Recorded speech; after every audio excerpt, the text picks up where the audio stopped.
Muy bien, buenas tardes, ya estamos en vivo. Hoy vamos a hablar de un tema muy interesante, muy importante, que es la ventilación mecánica en COVID-19. Y bueno, para ello tenemos excelentes profesionales que están a cargo.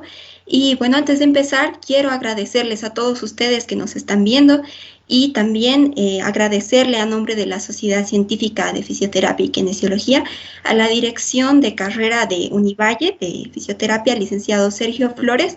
Por favor, licenciado, puede presentarse. Muchas gracias, Carolina. Bueno, encantado igual de poder colaborar, ¿no? Y sumarme al esfuerzo que la sociedad científica ha hecho para poder conseguir a colegas tan capacitados y tan profesionales como Daniel y Claudia, ¿no? Esta jornada pues hemos visto esta charla que se pueda formar desde hace unas semanas atrás. Gracias a la colaboración también de la sociedad científica por interesarse y ser también partícipe de la formación de nuestros colegas, ¿no? Soy el licenciado Sergio Flores, soy el director de carrera de la carrera de fisioterapia y kinesiología de la Universidad Privada del Valle de La Paz. Y bueno, encantadísimo pues de tenerlos a Claudia y a Daniel como partícipes de esta charla, y espero que también pues pueda ser muy venturosa para todos los colegas que están viendo la misma, ¿no? Muchas gracias, Carolina. Muchas gracias, licenciado. Igualmente le agradecemos por promover la enseñanza y el aprendizaje. Y bueno, sin más, les voy a presentar a estos dos excelentes profesionales. Ellos son directores de PRECAE, Centro de Entrenamiento en Cuidados Intensivos y Reanimación Cali, Colombia. Está la doctora Claudia Osorio y el doctor Daniel Cárdenas. Para que los conozcan un poco más, la doctora Claudia Osorio es fisioterapeuta hace 17 años. Ella está en de la Fundación Universitaria María Cano, tiene bastante experiencia como docente, 17 años, ha estado también en el Hospital Universitario del Valle, es asesora de práctica clínica y UCI de adultos, entrenamiento en pruebas de función pulmonar, también es instructora de ventilación mecánica, instructora de cuidados intensivos e instructora de reanimación cardiopulmonar. También tenemos al doctor Daniel Cárdenas, quien es fisioterapeuta hace 17 años ya, de la Fundación Universitaria María Caro. Igualmente la experiencia bastante de docente, 16 años, coordinador UCI adulto. Él también es instructor de cuidados intensivos, médico general, instructor de reanimación cardiopulmonar. Y bueno, sin más, vamos a empezar con este webinar tan bonito, tan interesante.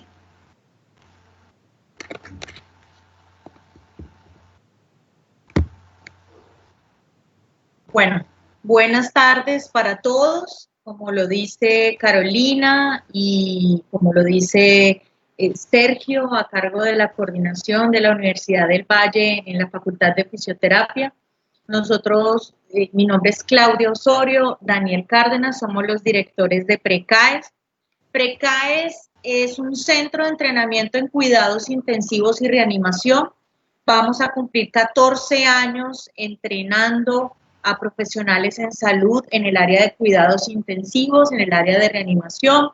Somos especialistas en cuidados intensivos y estamos muy contentos de verdad de estar aquí en esta unión entre Bolivia y Colombia, la Universidad del Valle, la Sociedad Científica a cargo o en la coordinación de Felsi Agustín, que le mandamos un saludo grande y le agradecemos haber sido el puente para que podamos hacer este webinar tan bonito, y realmente sentimos que es nuestra responsabilidad social estar aquí apoyándonos mutuamente para salir pronto de esta pandemia que nos está quejando a todos a nivel mundial. Bueno, muchas gracias por esta invitación, realmente muy dispuestos, muy contentos por esta invitación. Creemos que es muy importante fortalecer esta parte de la fisioterapia y la kinesiología relacionada con el manejo cardiopulmonar y el manejo ventilatorio de los pacientes que resulten infectados con esta pandemia.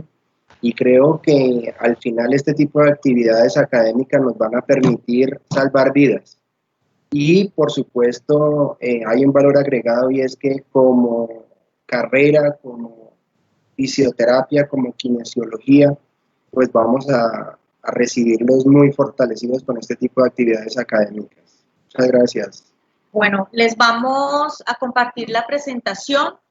La idea es que vamos a trabajar, tenemos 2 horas para esta charla de actualización.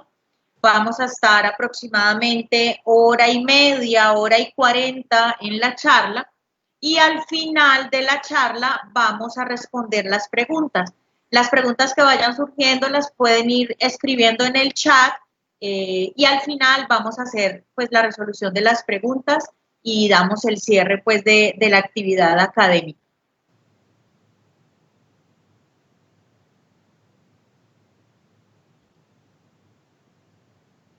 Ok, denme un segundo, vamos aquí a... Ok, entonces nuestra charla se llama Ventilación Mecánica en COVID-19. Somos PRECAES, Centro de Entrenamiento en Cuidados Intensivos de la ciudad de Cali, del país de Colombia, con mucho gusto para nuestros colegas bolivianos. Les vamos a contar cuál es el objetivo de esta charla, y la hemos centrado en 4 aspectos muy importantes. El primer aspecto es el aspecto de la definición, el concepto, la fisiopatología del COVID-19, para que nos quede muy claro desde el fundamento cómo vamos a ir manejando nuestros pacientes de COVID-19. Después vamos a hablar del abordaje inicial del paciente hospitalario, cómo vamos a recibir el paciente a nivel intrahospitalario, cuáles son las acciones, qué es lo que debemos hacer, cuál va a ser ese abordaje y ese manejo que le vamos a dar a nuestros pacientes. Después vamos con un tercer gran objetivo, y es dejar claras las estrategias de ventilación mecánica para el paciente con COVID-19. Hemos hecho una revisión bastante importante de las guías chinas, de las guías europeas y de las guías americanas, y por supuesto de las guías y el material que se viene construyendo en Colombia para poder presentarles un material de alta calidad académica. Y finalmente hemos desarrollado un módulo que se llama Papel del fisioterapeuta o kinesiólogo en el área crítica. Lo que queremos es dejar muy claro cuál es nuestro papel en el área crítica, en el área de urgencias, en el área de cuidados intensivos, en el área clínica, para que podamos apoderarnos de nuestro papel como fisioterapeutas respiratorios y empezar a entrar a las unidades de cuidados intensivos en Bolivia y hacer un muy buen papel como profesionales de la fisioterapia en el área crítica. Entonces vamos a ir con la primera fase de la charla, que es fisiopatología y abordaje inicial, y los voy a dejar con el doctor Daniel Cárdenas, que les va a explicar esta parte muy bien.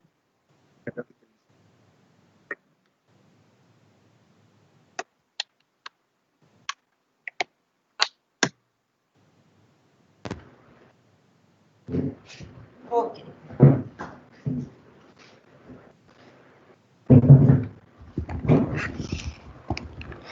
Bueno, muy buenas tardes de nuevo. Muchas gracias por la oportunidad y vamos a arrancar. Bueno. Bien. Parte de entender muchas cosas y de que nos queden claro más adelante el manejo que vamos a hacer con el paciente, pues es necesario ahondar en este aspecto que es la fisiopatología de este virus, que finalmente nos está generando un síndrome respiratorio agudo y que de manera particular les puedo contar que por lo menos en Colombia nos está generando no solamente morbilidad, sino muchísima mortalidad.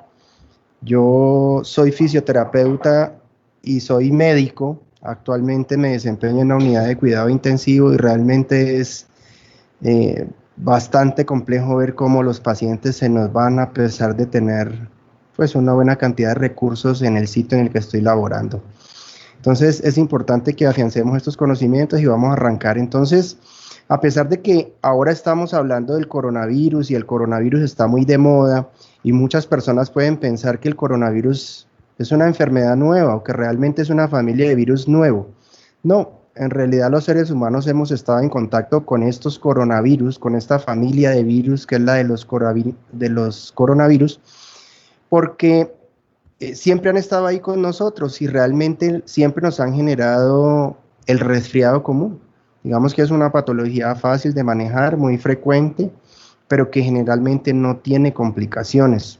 Sin embargo, ese coronavirus a partir de algún tiempo ha empezado a generar unas manifestaciones clínicas y ha generado unos brotes diferentes. El caso de este es el SARS, que es el síndrome respiratorio agudo grave. En este SARS, pues fue también un brote de virus respiratorio que generó muchísima morbilidad y mortalidad también en chinos. Se encontró como principal reservorio aquí el murciélago y se encontraron unos animales intermediarios que eran los que transmitían la enfermedad a los humanos. Encontramos otro tipo, otra familia de los coronavirus que nos generó el síndrome respiratorio del Medio Oriente, el MERS, que también generó pues una sintomatología respiratoria. Afortunadamente no fueron más de 800 casos y casi que el proceso infeccioso estuvo muy delimitado al Medio Oriente, de ahí su nombre, síndrome respiratorio del Medio Oriente. En este síndrome respiratorio que se denominó con siglas MERS-CoV, el principal reservorio pues definitivamente siguió siendo el murciélago. Sin embargo, aquí encontramos un animal intermediario y más adelante vamos a entender que este coronavirus tiene la capacidad de, a pesar de que el murciélago es el reservorio, de utilizar huéspedes o animales intermediarios, y a su vez esos animales intermediarios son los que terminan infectando a los humanos. Este coronavirus tiene la capacidad de saltar de especies a especies, y de ahí que genere tanta virulencia y tanta morbilidad y mortalidad en nuestros pacientes. Entonces este síndrome del Medio Oriente, que fue el MERS-CoV, pues realmente no fueron más de 800 casos, realmente se logró resolver, y aquí el animal intermediario fueron los camellos, los dromedarios. Este coronavirus tiene su nombre porque cuando revisamos o cuando miramos este virus a nivel microscópico, pues parece básicamente una corona de sol, ¿sí? Una corona solar. Entonces, de ahí su nombre. Sin embargo, pues como podemos observar, tiene unas glicoproteínas que hacen parte de la membrana, otras glicoproteínas que son transmembranales. Lo que vemos aquí son las bases y finalmente tenemos todo lo que es su ARN, ¿no? Que es lo que le da pues la capacidad de replicarse y de infectar otras células. En el caso de los seres humanos, de afectarnos muchas de las células y que finalmente nos veamos muy comprometidos desde el punto de vista clínico. Dentro de las características de ese virus, de ese coronavirus, de ese SARS-CoV-2, que es el coronavirus, tenemos que es un virus ARN positivo. Esos virus, además de que es ARN positivo, cuenta con una gran cantidad de bases. La generalidad de los coronavirus es que tienen muy pocas bases, es decir, tienen un ARN muy pequeño, tienen un genoma más pequeño, menos grande, menos pesado. En el caso de este coronavirus tiene un ARN grande con muchas bases y eso le da pues un potencial virulento mucho más alto. Cuenta además este coronavirus con esto, que es el ARN polimerasa. Este ARN polimerasa es el que permite la copia de las hebras de ARN y finalmente le da una capacidad tremenda a este virus para poder infectarnos y para poder comprometer la salud de los humanos. Como les había dicho antes, tiene una alta habilidad para dar saltos de especie y facilitar el contagio específicamente en humanos. Hay unos reservorios que generalmente estos coronavirus los encontramos en el murciélago, hay unos animales intermediarios y finalmente terminan siendo contagiados los humanos porque estamos en contacto con estos animales que son los intermediarios. Bien, voy a seguir centrado mucho aquí en esta ARN polimerasa porque esta ARN polimerasa es la que está constituyendo el genoma de este virus. Ya les había dicho que esto lo vuelve un virus pesado y que además es un virus ARN positivo.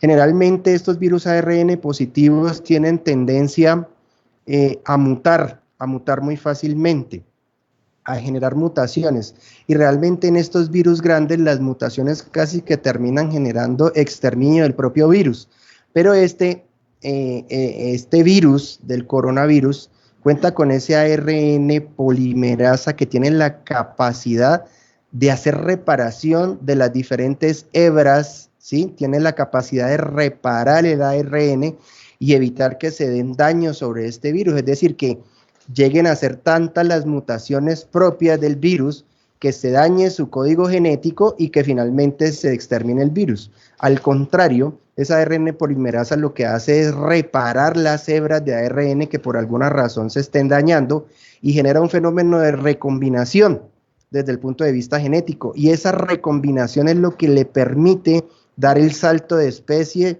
y facilitar el contagio con los humanos. Entonces eso es un factor de virulencia que le da pues una capacidad mayor a este virus. Dentro de esa fisiopatología es importante mencionar la respuesta inmunológica. En esta imagen tengo una respuesta inmunológica innata y una respuesta inmunológica adaptativa. La respuesta inmunológica innata es la que nos permite responder rápidamente a la primera infección, y la adaptativa es la que genera la inmunidad o la memoria inmunológica. Entonces vamos a centrarnos aquí en la inmunidad innata.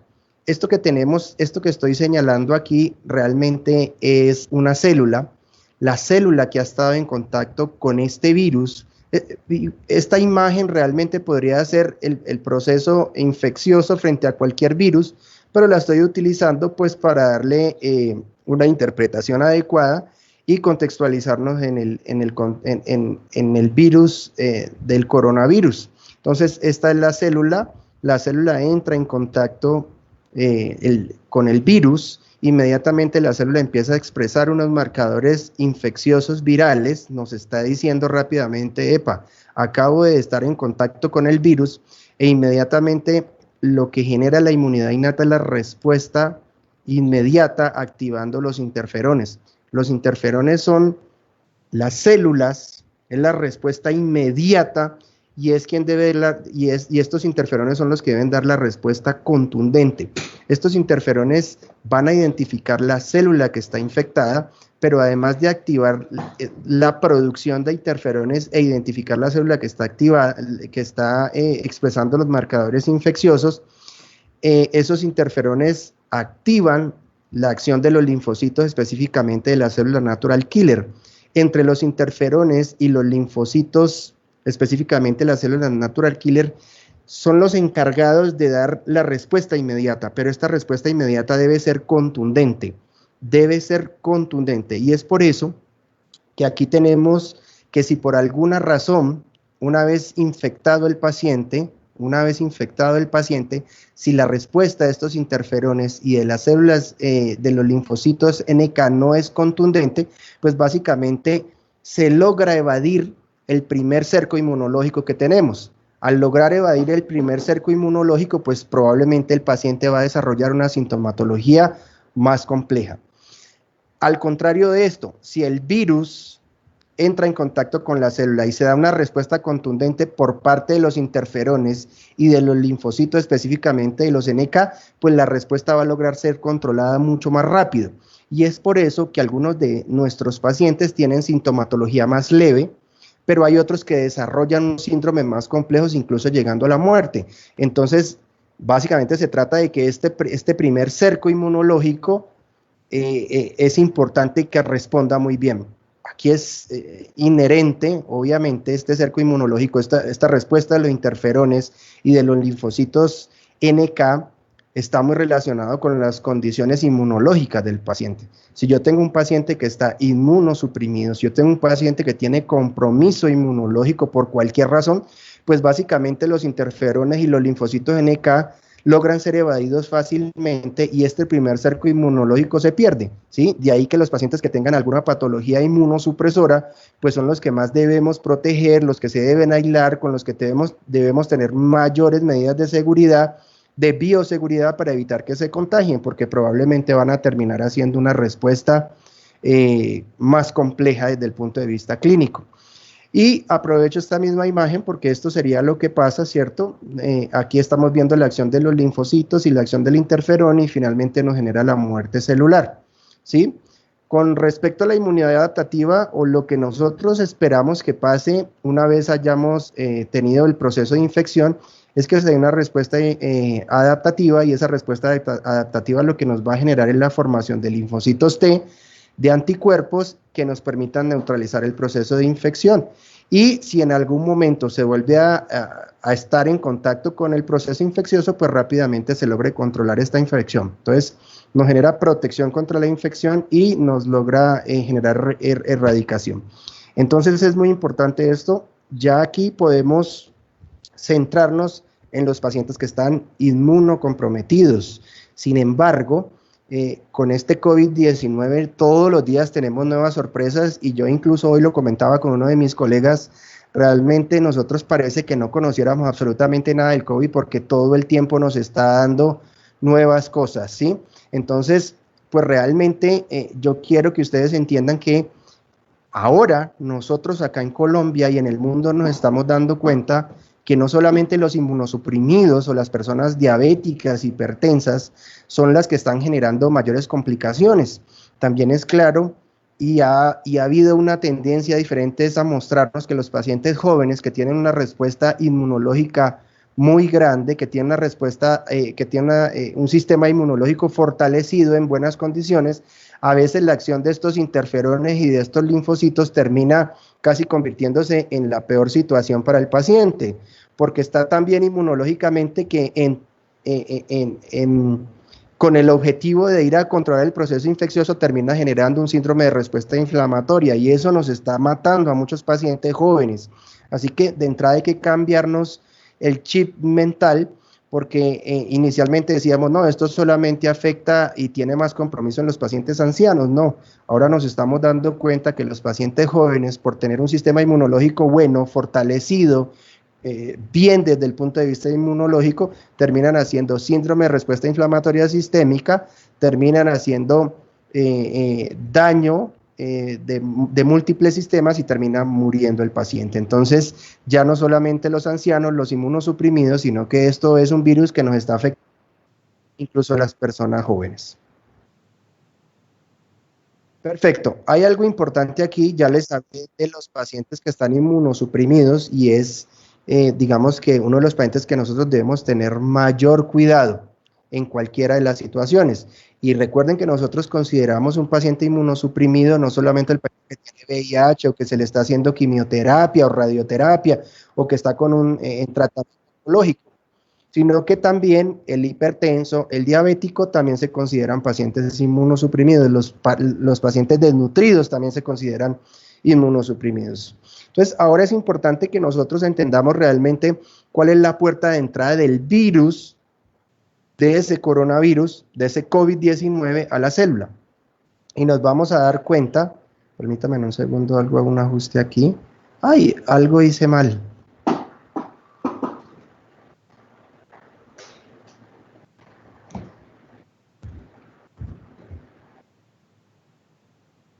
¿Qué quieres?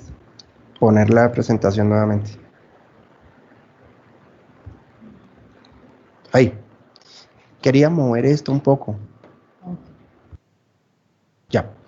Entonces, es importante que nosotros comprendamos cuál es la puerta de entrada del COVID-19, del coronavirus a nuestras células. Resulta que este coronavirus resulta ser tan complejo porque, ¿cómo les parece que utiliza como puerta de entrada unos receptores que son los receptores ACE2? Esos son los receptores de la enzima convertidora de angiotensina. Y la enzima convertidora de angiotensina está altamente expresada en las células pulmonares, el corazón, los riñones y el intestino. Y cuando nosotros revisamos cuál es la función de esta enzima convertidora de angiotensina, nos damos cuenta que tiene un papel importantísimo en el control de la presión arterial, ¿sí? Esta enzima convertidora de angiotensina está muy relacionado con todo lo que tiene que ver con el sistema renina-angiotensina-aldosterona, y el sistema renina-angiotensina-aldosterona controla la presión arterial, regula los niveles de sodio, de cloro, y regula la presión arterial sistémica. Entonces, estos pacientes que tienen coronavirus, que utilizan como puerta de entrada para el proceso infeccioso este receptor ACE2, que es la enzima convertidora de angiotensina, pues por supuesto van a ser pacientes que están mucho más susceptibles a tener descompensaciones desde el punto de vista cardiovascular.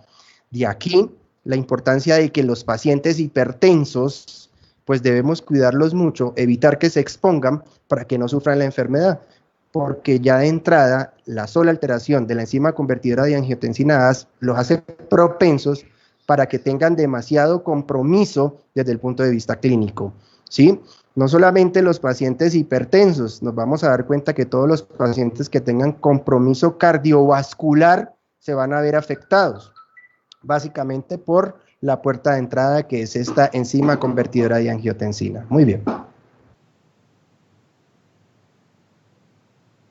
Me pegó aquí la diapositiva.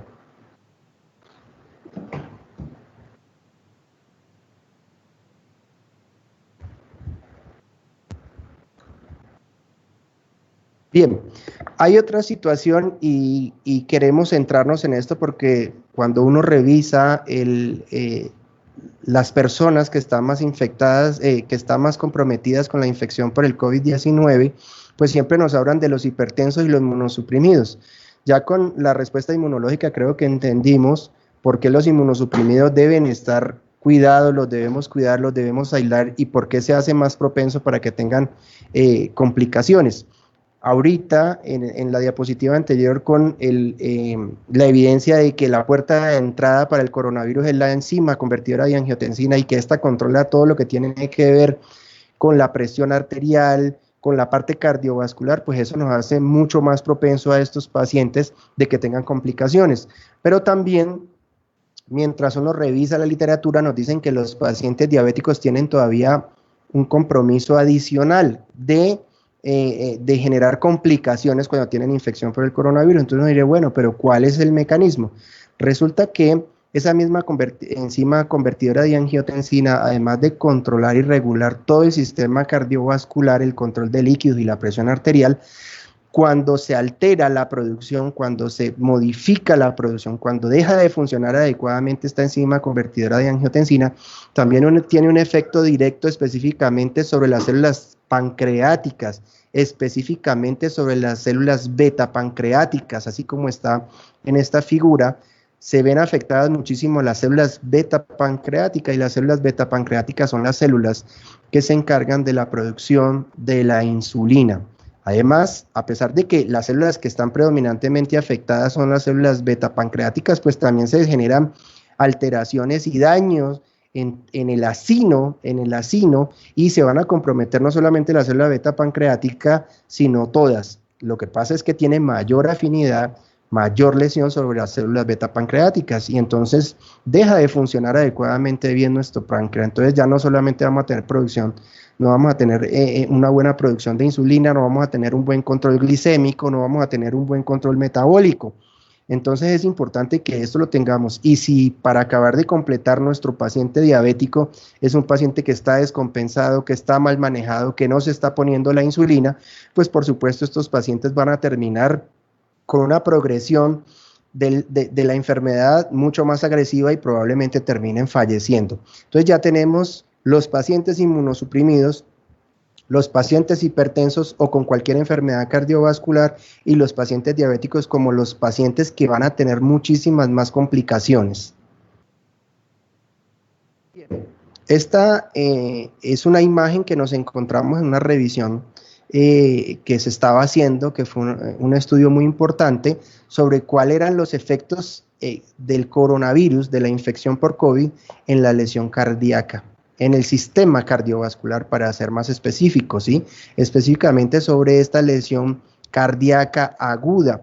y en esto quiero hacer claridad, bueno, pero voy a explicarlo y ya hablo de la parte de los medicamentos. Entonces, fíjense ustedes que cuando se altera la producción de esta enzima convertidora de angiotensina, ¿sí? Cuando se modifica esto, cuando se ve alterada la expresión de la enzima convertidora de angiotensina, finalmente hay una alteración del sistema renina-angiotensina-aldosterona, que ya les había dicho que es quien controla la presión arterial, el control de sodio y el control de líquidos en nuestro organismo para el mantenimiento de la presión arterial. Todo eso va a terminar aquí, generando una lesión cardíaca aguda. Pero fíjense que acá, por otro lado, la poca expresión, ¿sí? La reducción de la enzima convertidora de angiotensina me genera lesión miocárdica inducida por hipoxia. Cuando esto se disminuye su expresión, tenemos que el paciente tiene un estrés oxidativo, eso me genera acidosis intracelular y finalmente voy a tener daño en la mitocondria y finalmente esto va a redundar en la lesión cardiovascular o específicamente en la lesión cardíaca aguda. Entonces miren que ya tenemos dos mecanismos diferentes en las cuales la infección por el coronavirus nos está generando un daño cardíaco importante. Hay otro daño microvascular que se da básicamente por los defectos de perfusión, hay alteración de la permeabilidad vascular y por el mismo efecto isquémico se generan vasoespasmos o disminución de la perfusión de la célula miocárdica y finalmente vamos a terminar en una lesión cardíaca aguda. Y finalmente esto que sí termina siendo mortal en el paciente y termina siendo determinante en la sobrevida del paciente es el síndrome de respuesta inflamatoria sistémica. Cuando tenemos un síndrome de respuesta inflamatoria sistémica, lo que está intentando hacer el sistema inmunológico es tratar de generar una respuesta inflamatoria para ir a combatir el virus, para ir a bloquearlo, a inhibir su progresión. Pero en medio de ese intento de bloquear o de aniquilar el virus, lo que termina generando es una respuesta inflamatoria, pero termina generando respuesta inflamatoria en todos los órganos, en el pulmón, en el riñón, en el páncreas, en el hígado, y cuando tenemos inflamación de todos estos órganos, pues tenemos realmente un daño multisistémico. Entonces el paciente nos entra en falla cardíaca, en falla respiratoria, en falla renal, en falla, y finalmente nuestro paciente no va a poder tolerar todas estas cosas. En ese síndrome de respuesta inflamatoria es cuando tenemos que tocar el término de tormentas citoquinas. Las citoquinas son sustancias proinflamatorias. Esa tormenta de citoquinas nos genera una gran respuesta inflamatoria que ya les dije nos altera la función de varios sistemas o de varios órganos. Esto está mediado pues por una alteración de la respuesta inmunológica y toda esa inflamación que al final es descontrolada y desproporcionada nos termina generando lesión cardíaca aguda. Entonces fíjense en ustedes que por donde lo miremos, este COVID no es una gripita como lo manifiestan algunos de nuestros gobernantes, sino que termina siendo un virus muy complejo, ¿sí? Que afecta a los pacientes inmunosuprimidos, que tiene mayor compromiso en los hipertensos, que nos genera severas complicaciones en los pacientes diabéticos y que además en cualquier paciente que tenga cardiopatías o que tenga enfermedades de tipo cardiovascular va a tener finalmente un desenlace deleterio. El paciente va a tener mala evolución y el paciente probablemente va a terminar falleciendo. Además, fíjense en ustedes con respecto a esta lesión miocárdica, por lo menos acá en Colombia nosotros estamos utilizando como parte del manejo, imagínense, como parte del manejo farmacológico, tratando de combatir el proceso infeccioso, le estamos poniendo al paciente cloroquina o hidroxicloroquina y además lo estamos combinando con un medicamento que se llama Caletra, que es lopinavir-ritonavir, y finalmente la mezcla de la cloroquina o la hidroxicloroquina, ya solita, la utilización de estos medicamentos se convierte en un medicamento cardiotóxico. Por eso esos pacientes nosotros todo el tiempo los estamos monitorizando con electrocardiogramas para ver si el paciente nos está haciendo amplitud del QT, porque finalmente es toxicidad. Entonces el paciente no solamente por la infección viral se está quedando con una lesión cardíaca, sino que además nosotros le terminamos induciendo mucho más con los medicamentos que hay disponibles, que son la cloroquina o la hidroxicloroquina. Entonces, casi que entramos en un círculo donde el paciente no va a mejorar, ¿sí? Si la lesión del miocardio no se da por el simple virus, pues nosotros la perpetuamos aún más con la utilización de la cloroquina y la hidroxicloroquina. Realmente, incluso hemos evidenciado que estos pacientes, cuando hacen la lesión cardíaca y cuando los estamos haciendo manejos con cloroquina o hidroxicloroquina, nos hacen arritmias, nos hacen taquicardia ventricular, y esas taquicardias ventriculares terminan siendo mortales en el paciente, es lo que termina matando al paciente. Entonces, en este momento uno dice, bueno, le ponemos cloroquina, le ponemos los antirretrovirales, ¿qué hacemos con estos pacientes? Realmente se vuelve una situación muy compleja. Continuemos. Esta imagen básicamente pretende explicarles cómo es el síndrome de respuesta inflamatoria, para que no quedemos como en el aire, porque a veces uno da cosas, cree que todo el mundo tiene claro estas siglas y esta respuesta, pero realmente puede que a veces uno omita cosas creyendo que todo el mundo lo sabe. Entonces, el SIRS, esto que tenemos aquí, estas siglas que son SIRS, es el síndrome de respuesta inflamatoria sistémica. En esta imagen vamos a tratar de explicar ese SIRS, y lo que quiero que entiendan es que aquí hay un sitio de lesión, ¿sí? Imaginen que puede ser la piel, o que simplemente aquí está referenciada como la piel, o imagínense que esta sea una de las células respiratorias que entró en contacto con el SARS-CoV-2 o el coronavirus, y inmediatamente se da una activación de la respuesta inmunológica a través de los macrófagos que estén aquí en este tejido, que son los que están identificando si la célula se infectó o se dañó por alguna razón. Inmediatamente esa respuesta inflamatoria emitida por los macrófagos que están ahí, ¿sí? Lo que va a hacer es una activación a nivel de la médula ósea, y entendemos que en la médula ósea es donde se da toda la hematopoiesis, y es donde se da la producción de todos los polimorfonucleares. Y cuando hablo de los polimorfonucleares estoy hablando de los mastocitos, de los neutrófilos, de toda la respuesta celular, de los glóbulos blancos, de los leucos, y de todo el componente leucocitario que tenemos ahí. Entonces, una vez se da el proceso infeccioso, los macrófagos activan eso, la médula ósea inmediatamente aumenta la producción de estas células inflamatorias, las manda al torrente sanguíneo, y justo en el sitio de la lesión, pues se da la permeabilidad del capilar. Esto favorece que se dé la diapédesis, que es la salida de las células inflamatorias del capilar hacia el intersticio, y que finalmente lleguen a la zona de lesión, ¿sí? A la zona que necesitan ir a reparar. Recuerden que nosotros terminamos inflamando siempre para mejorar, para sanar, para cicatrizar. En el contexto pues de la fisiología de la inflamación, es un proceso para sanar, para cicatrizar. Entonces, esto es lo mismo, esto que ustedes están viendo, esta respuesta inflamatoria se da, pero de manera desproporcionada. Finalmente, este mismo proceso de diapédesis termina dándose en la célula pulmonar, en la célula cardíaca, en la célula renal, en la célula pancreática, y finalmente eso es lo que nos genera la muerte de nuestros pacientes, porque entramos en falla multisistémica y el paciente no logra compensar toda esta respuesta inflamatoria. Incluso nosotros aquí, como parte de los protocolos y del manejo, estamos utilizando metilprednisolona o prednisolona cuando el paciente tiene un compromiso muy importante y esta respuesta inflamatoria pues se ha desbordado.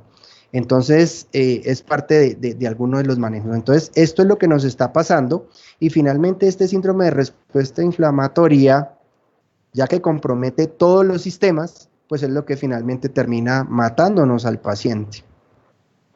Bien, aquí hay otra situación importante con respecto a la fisiopatología, y son los fenotipos. Cuando hablamos de los fenotipos, resulta que hay alguien, Gattinoni realmente dijo esto, hizo la clasificación en los fenotipos, y él logró determinar cuáles eran las características del coronavirus, porque es que antes de la infección por coronavirus y los síntomas respiratorios que se podían generar, antes pensábamos que solamente había una manifestación clínica y que todos los pacientes nos terminaban haciendo SDRA, y que eso comprometía al paciente y ya, que era lo único que estaba pasando.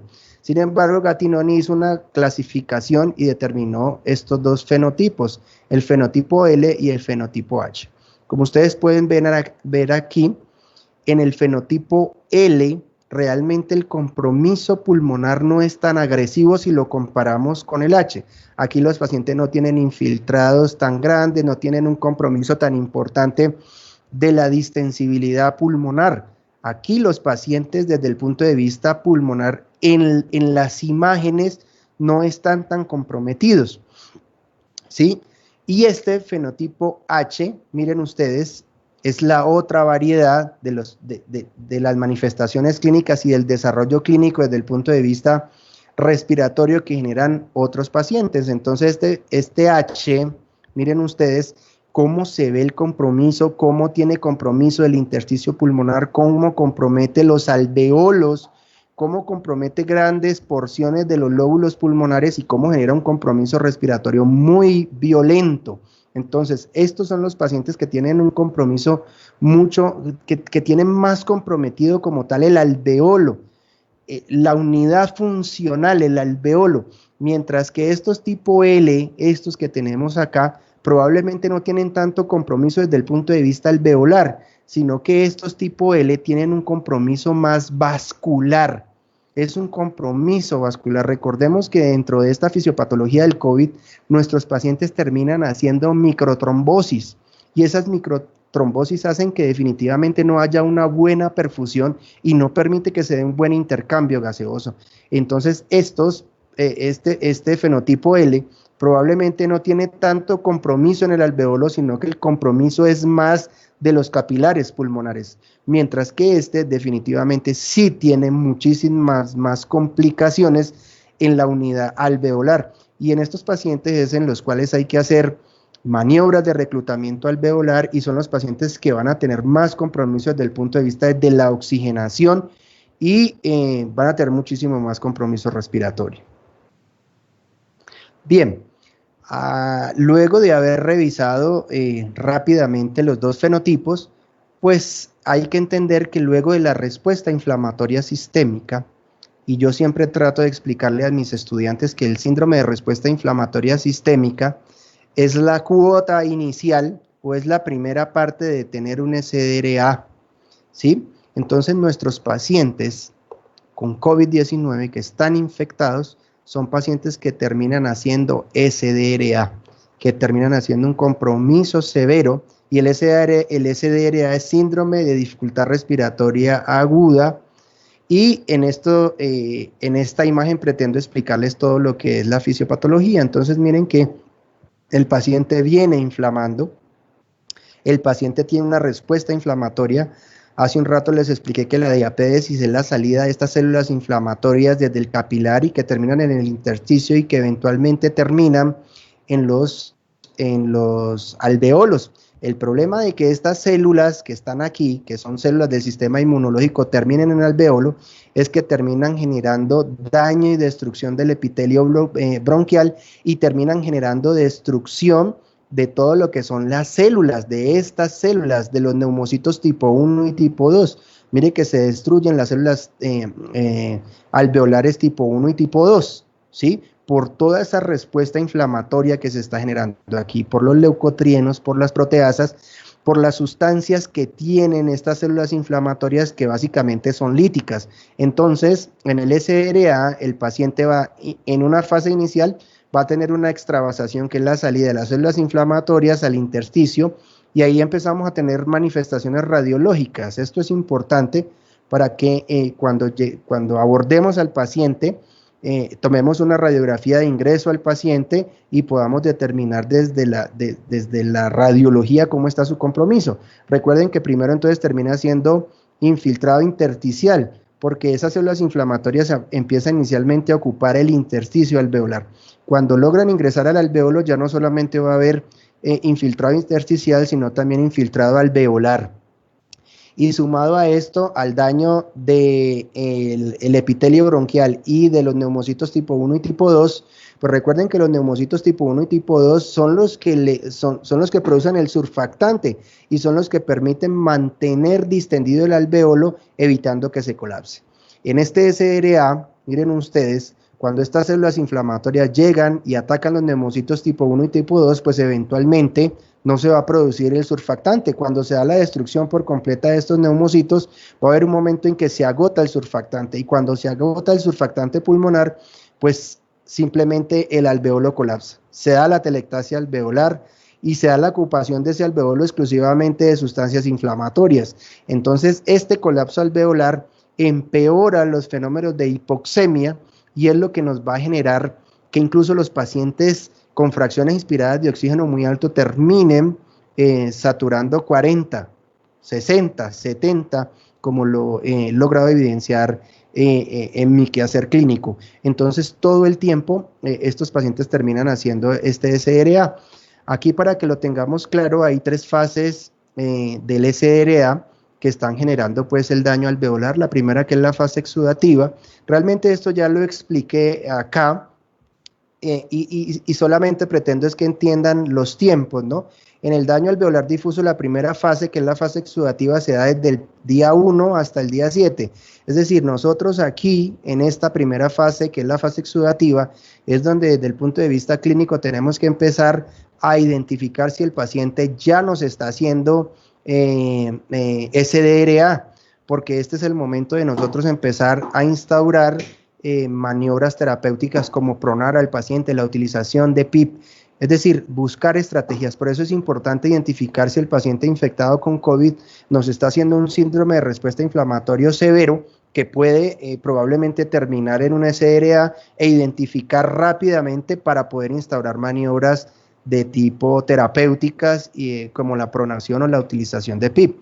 En el caso de la segunda fase, que es la fase proliferativa, que se da más o menos de los 7 a los 14 días, es donde se está dando la inflamación del intersticio, y en la fase 3, que es la fase fibrótica, pues es donde ya vamos a tener fibrosis o el proceso de cicatrización. Con respecto a esto, es importante entender que nuestros pacientes, estos que están saliendo, sobreviviendo a esta infección por el COVID-19 y que han tenido síndrome de respuesta inflamatoria sistémica, pues al final aquí en esta membrana se va a dar un proceso de fibrosis, ¿sí?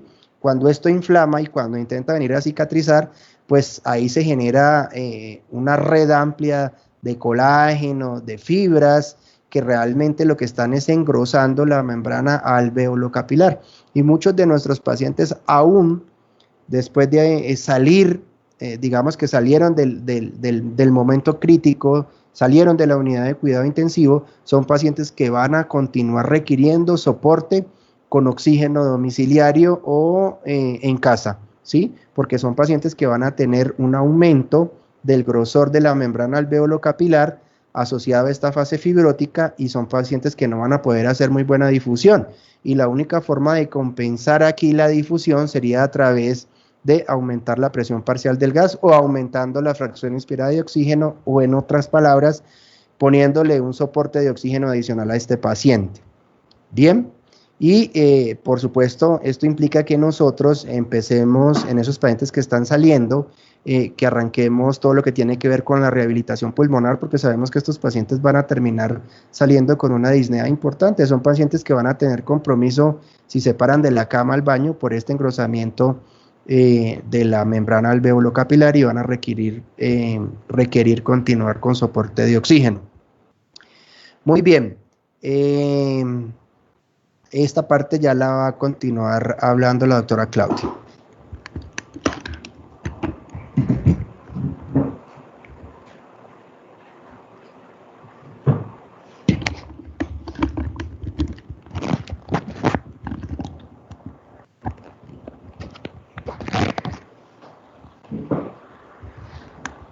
Ok, buenas tardes para todos. Denme un segundito. Ahora sí estamos acá.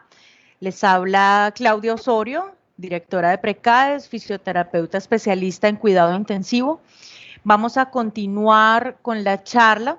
Estamos contextualizándonos. El doctor Daniel Cárdenas nos ha dejado muy clara la fisiopatología del paciente con COVID-19. Nos ha planteado 2 rutas principales en la fisiopatología del COVID-19, y viniéndonos por la ruta del síndrome de dificultad respiratoria aguda, queremos presentarles una actualización, un artículo que sacó el CHES en el año 2017, donde se hablaba de la actualización en el manejo del paciente con fracaso respiratorio hipoxémico grave. Nos parece muy importante traer a colación este artículo porque va muy de la mano con las recomendaciones del paciente con SDRA. El artículo se plantea, el problema de la revisión del artículo es la alta mortalidad de los pacientes con SDRA de moderado a severo y SDRA severo. Estos pacientes aumentan la estancia en UCI, presentan mayor días en ventilación mecánica y lo que pretende el artículo es hacernos unas recomendaciones sobre el manejo del paciente con hipoxemia grave, ¿sí? Importante en la actualización del concepto tener claro algo que nos plantea el artículo. Una insuficiencia respiratoria hipoxémica grave está considerada si la PAFI, la presión arterial de oxígeno sobre la fracción inspirada de oxígeno, está menor de 150. Entonces es importante hacer esta clasificación en el paciente con SDRA.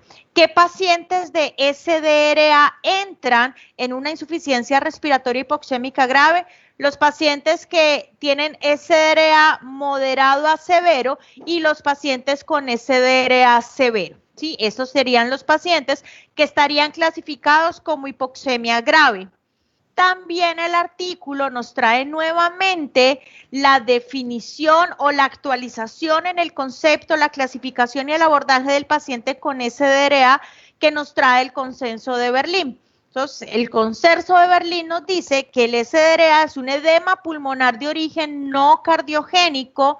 El consenso de Berlín nos dice que el SDRA se clasifica según el grado de hipoxemia con una PIP mínima y se clasifica en SDRA leve, moderado y severo.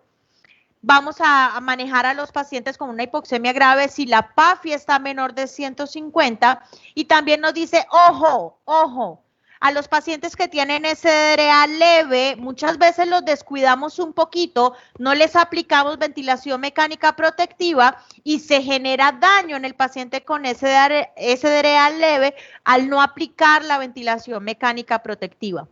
También nos dice el artículo, ojo, el SDRA pues se puede prevenir. Identifiquemos los factores de riesgo, hagamos una vigilancia estricta de los pacientes sépticos, de los pacientes con neumonía, todos los pacientes en ventilación mecánica, choqueados de pancreatitis. Tengamos presentes estos factores de riesgo para estar vigilando adecuadamente a nuestros pacientes y poder anticiparnos al daño pulmonar que se pueda generar.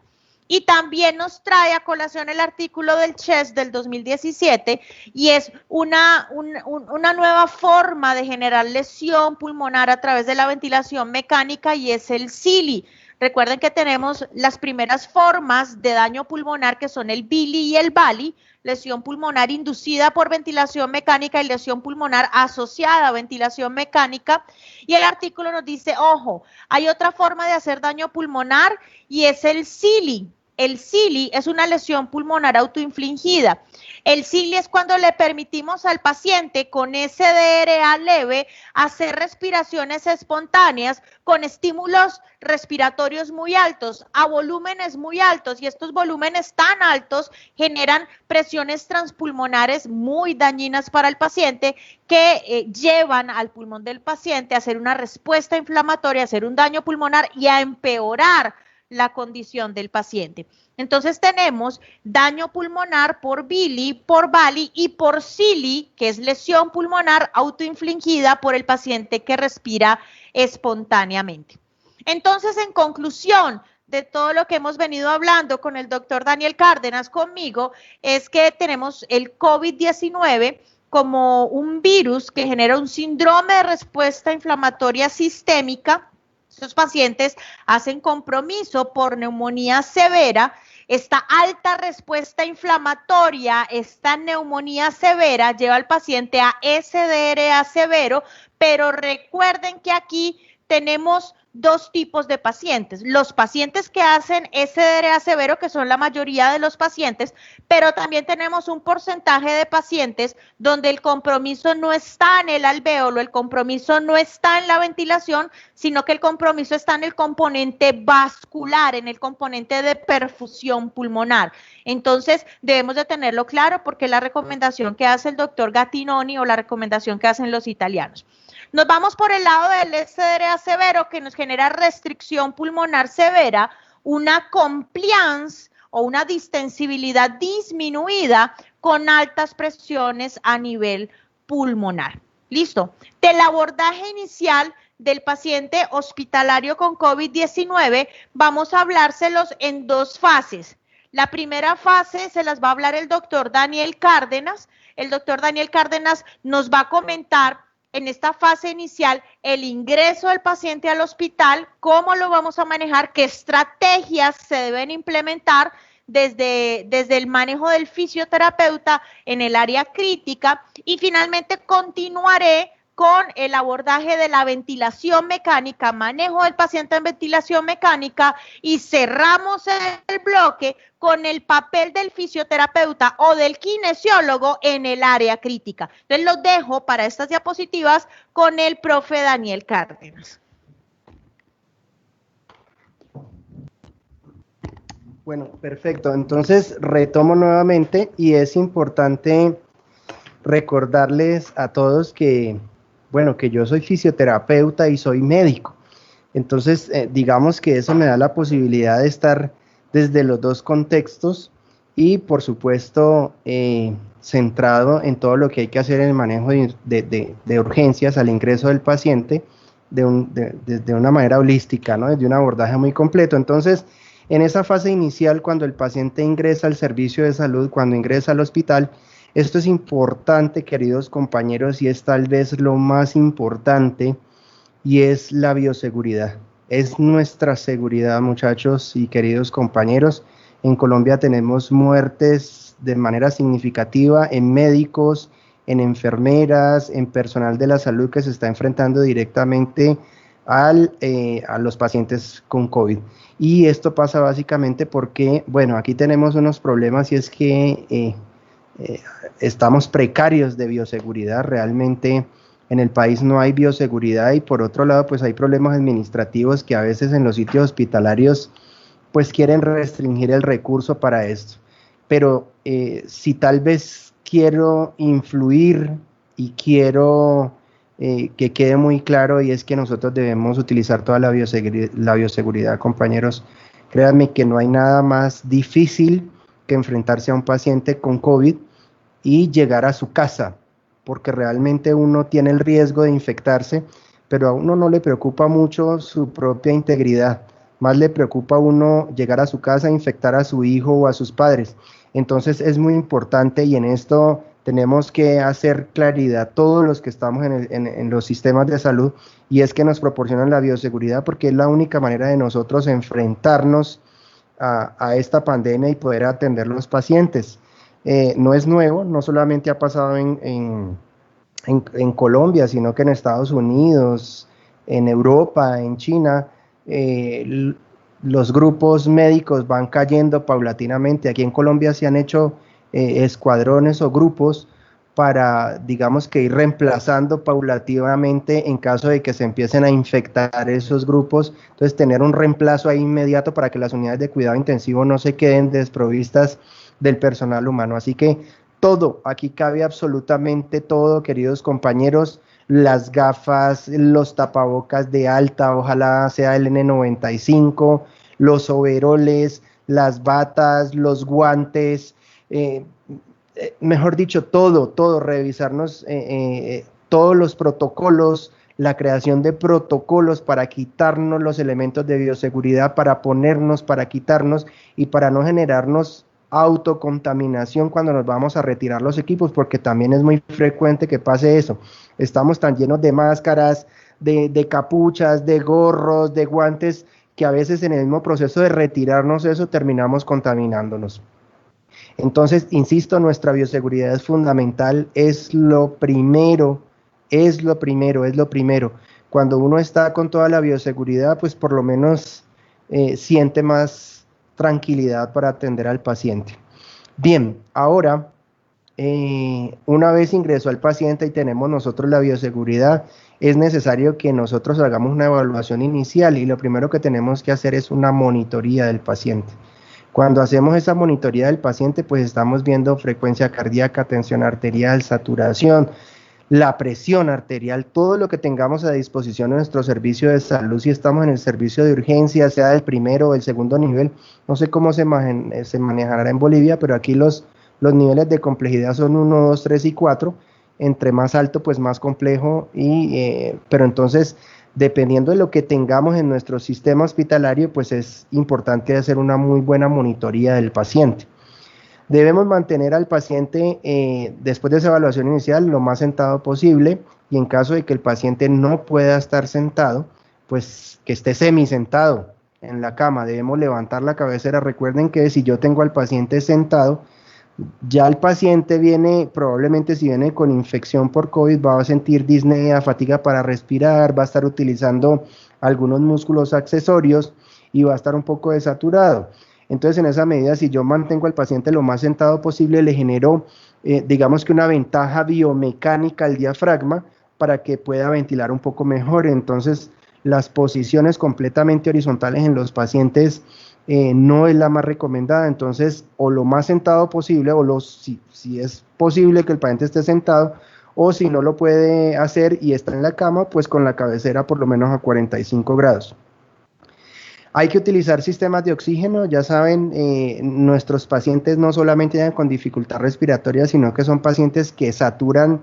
Yo ayer recibí un paciente que llegó con remitido de otra institución, de una institución de primer nivel, a la unidad de cuidado intensivo donde yo trabajo, y el paciente venía con una máscara de no reinhalación y venía saturando 40%, ¿sí? Cuando le estaban ofreciendo una máscara de no reinhalación al 80%. Entonces, lo primero que nosotros tenemos que soportar al paciente es con el oxígeno, ya sea por una cánula nasal de alto flujo o con una máscara de no reservorio que le está ofreciendo al paciente una FiO2 más o menos del 80%. Entonces, es necesario que le brindemos oxígeno, porque créanme que si estos pacientes se nos desaturan, ellos ya vienen muy desaturados, pero si nosotros permitimos que se caiga más la saturación, imaginen un paciente que venga saturando 40, es un paciente que está a un paso de hacernos un paro cardiorrespiratorio por isquemia, entonces, y por hipoxia, por hipoxemia, entonces realmente no nos podemos dar este lujo. Lo primero que hay que ofrecerles es un buen soporte de oxígeno para que el paciente sature lo que mejor pueda.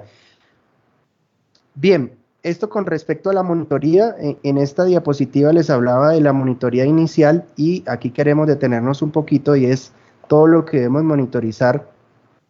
Y es importante monitorizar la saturación, ¿cierto? La saturación, la frecuencia cardíaca, la tensión arterial, todo lo que tengamos, y ojalá tuviéramos un monitor que nos permitiera simplemente ponerle brazaletes, ponerle los electrodos y no estar tan cerca del paciente, evitando pues la exposición a las gotitas que se generan con la tos o con estos aerosoles que se pueden generar en la unidad de cuidado intensivo o en el servicio de urgencias y que nos puedan contaminar. Entonces, ojalá tengamos un monitor de signos vitales que incluso frecuentemente nos esté monitorizando al paciente, continuamente, y que frecuentemente nos esté tomando la tensión arterial. Aquí, con respecto a esto, el paciente llega, lo monitorizamos, pero también hay que identificar cómo está respirando el paciente, ¿sí? Eso para nosotros es muy importante. Nosotros tenemos que identificar signos de dificultad respiratorio, si el paciente está utilizando músculos accesorios, si el paciente tiene realmente trabajo respiratorio, porque esto es un indicador de mucha más gravedad que correlacionado con la saturación y con la monitoría que nos esté dando el paciente, pues nos orienta sobre la condición general del paciente. E incluso nos permite tomar algunas decisiones críticas, como definir hay que intubar al paciente porque está con mucho trabajo respiratorio, está desaturado, se me está poniendo hipotenso, entonces realmente toca hacer un manejo rápido, en ese caso sería la intubación orotraqueal.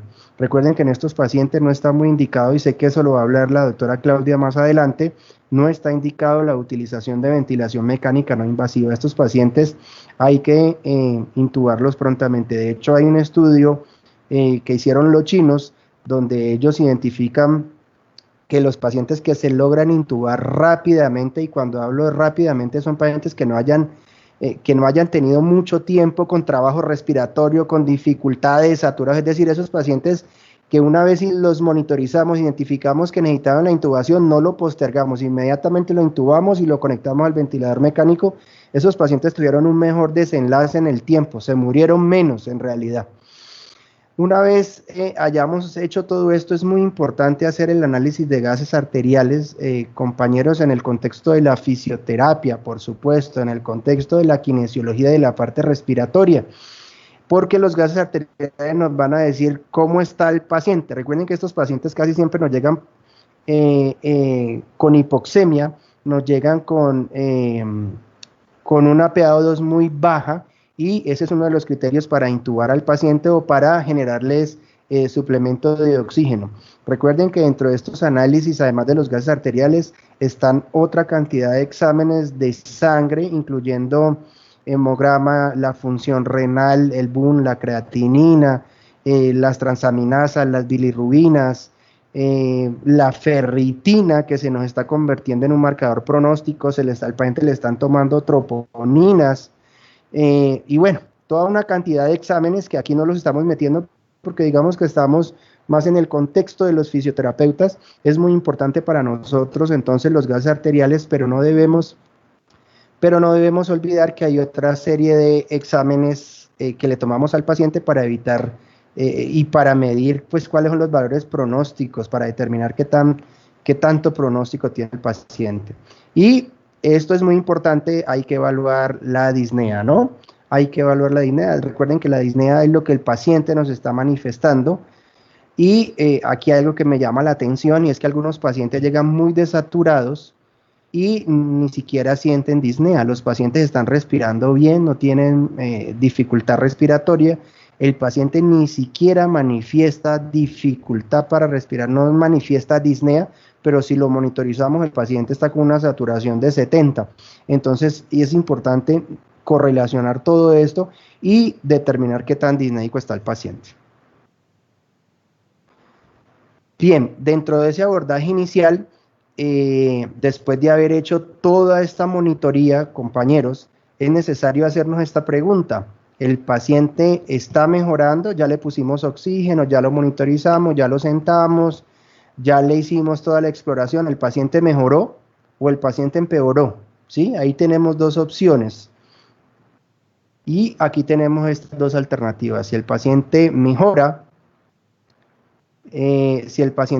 pues el paciente debe continuar con su soporte de oxígeno, debe continuar con una monitoría estricta y estrategias no ventilatorias, es decir, todo lo que nos saque al paciente del ventilador mecánico, lo que evite que el paciente llegue a la ventilación mecánica y que hasta ese momento nos está dando buenos resultados, pues debemos continuar.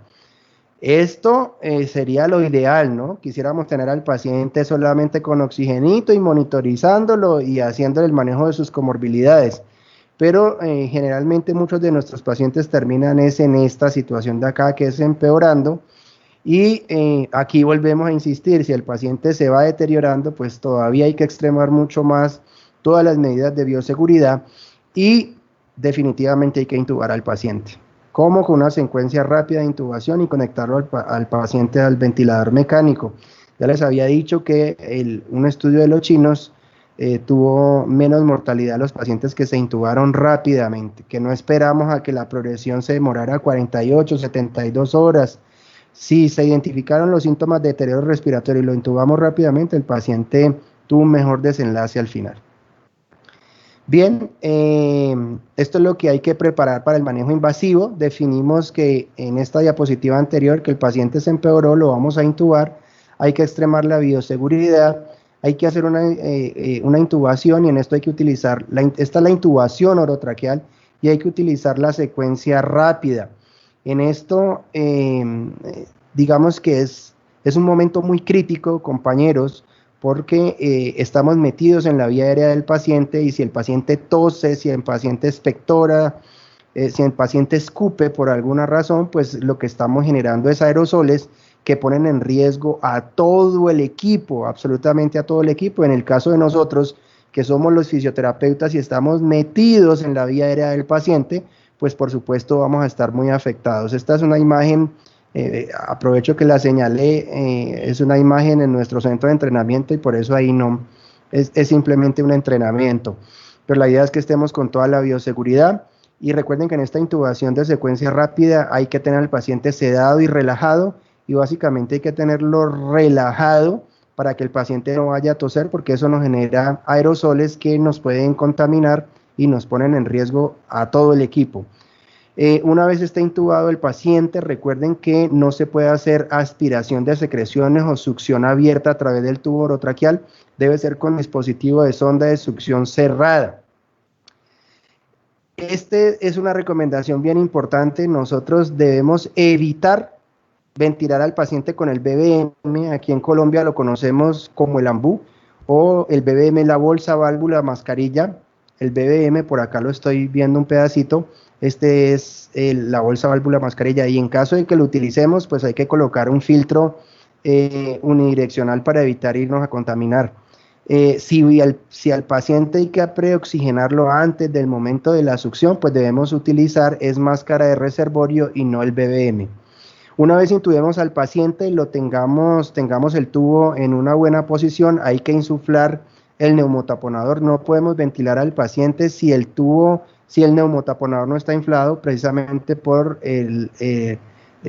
la producción de aerosoles que nos puedan contaminar. Por supuesto, no hay que nebulizar al paciente y ya les había dicho, no está recomendado utilizar la ventilación mecánica no invasiva por el riesgo precisamente de aerosoles. Y en caso de que contemos con el casco, que es el dispositivo para poner ventilación mecánica, pero con casco, ventilación mecánica no invasiva, podemos utilizarla. Y una vez está intubado el paciente, lo que debemos hacer es una conexión inmediata al ventilador mecánico y evitar al máximo las desconexiones para minimizar el riesgo de aerosoles y de irnos a contaminar. ¿Listo?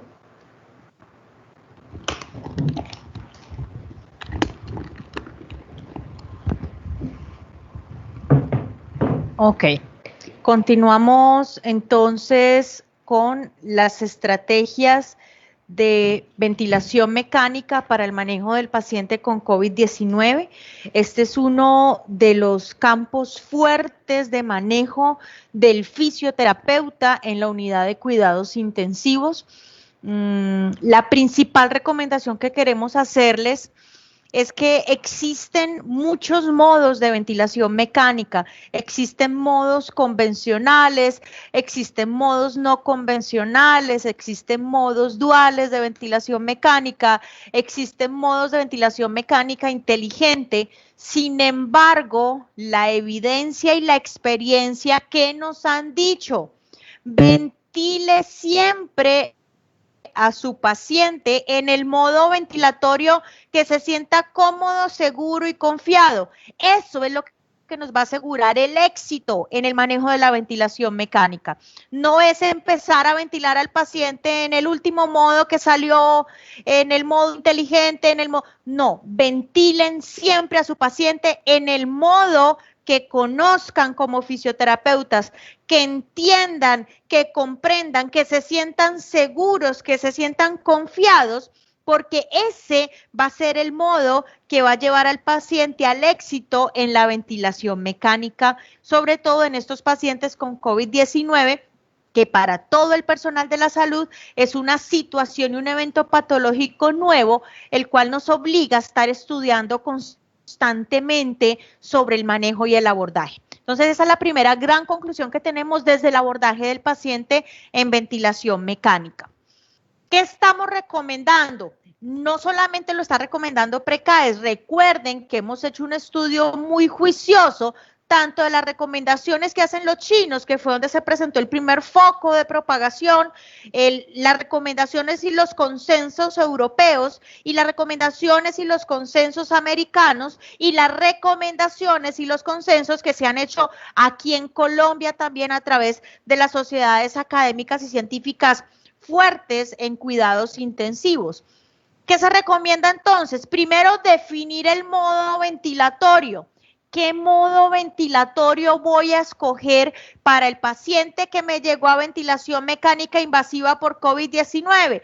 La primera gran conclusión o la primera gran estrategia, elijamos el modo ventilatorio controlado. Y aquí tengo dos opciones, controlado por volumen o controlado por presión. ¿Qué estamos recomendando? Elija uno de los dos. Idealmente, a Precaes, a nosotros como institución, de acuerdo al estudio que hemos hecho, nos gusta recomendar el modo ventilatorio controlado por presión. Segundo, implementar estrategias de ventilación mecánica protectiva, estrategias que vayan en pro de cuidar el pulmón del paciente, de evitar una lesión inducida por ventilación mecánica, de evitar que se incremente la respuesta inflamatoria y empeore la condición del paciente. Entonces, implementemos las estrategias de ventilación mecánica protectiva. Y una de las estrategias de ventilación mecánica protectiva es poner al paciente en modo presión control. Perfecto. Tercero, vamos a recomendar dentro de las estrategias ventilar al paciente con un volumen tidal o un volumen corriente de 4 a 6 mililitros por kilogramo de peso, máximo 6 mililitros por kilogramo de peso. Y seguimos en la misma línea de ventilación mecánica protectiva para evitar incremento de la respuesta inflamatoria y empeoramiento de la condición pulmonar del paciente. Cuarto, entonces vamos a programar una frecuencia respiratoria mínima, una frecuencia respiratoria entre 12 a 14, 12 a 16, manejando o monitorizando la presión arterial de CO2 que esté menor de 60 milímetros de mercurio. Quinto, otro de los parámetros que vamos a programar es la fracción inspirada de oxígeno. Esta fracción inspirada de oxígeno, nomás conectemos al paciente a la ventilación mecánica, va a ser del 100%. Una FIO2 del 100% para conectar inicialmente al paciente a la ventilación mecánica y vamos a iniciar un destete rápido de esa FIO2 a una fracción inspirada de oxígeno ideal que debe ser menor o igual al 50%. Ok, entonces esa es la otra recomendación. Sexta recomendación, vamos a manejar PIP alta. Recuerden que estamos enfocando las estrategias de protección pulmonar, enfocando las estrategias de ventilación mecánica para el paciente de COVID-19 que hace SDRA, que es un paciente que necesita PIP alta, que necesita reclutamiento alveolar, que necesita salir de ese trastorno severo de la oxigenación.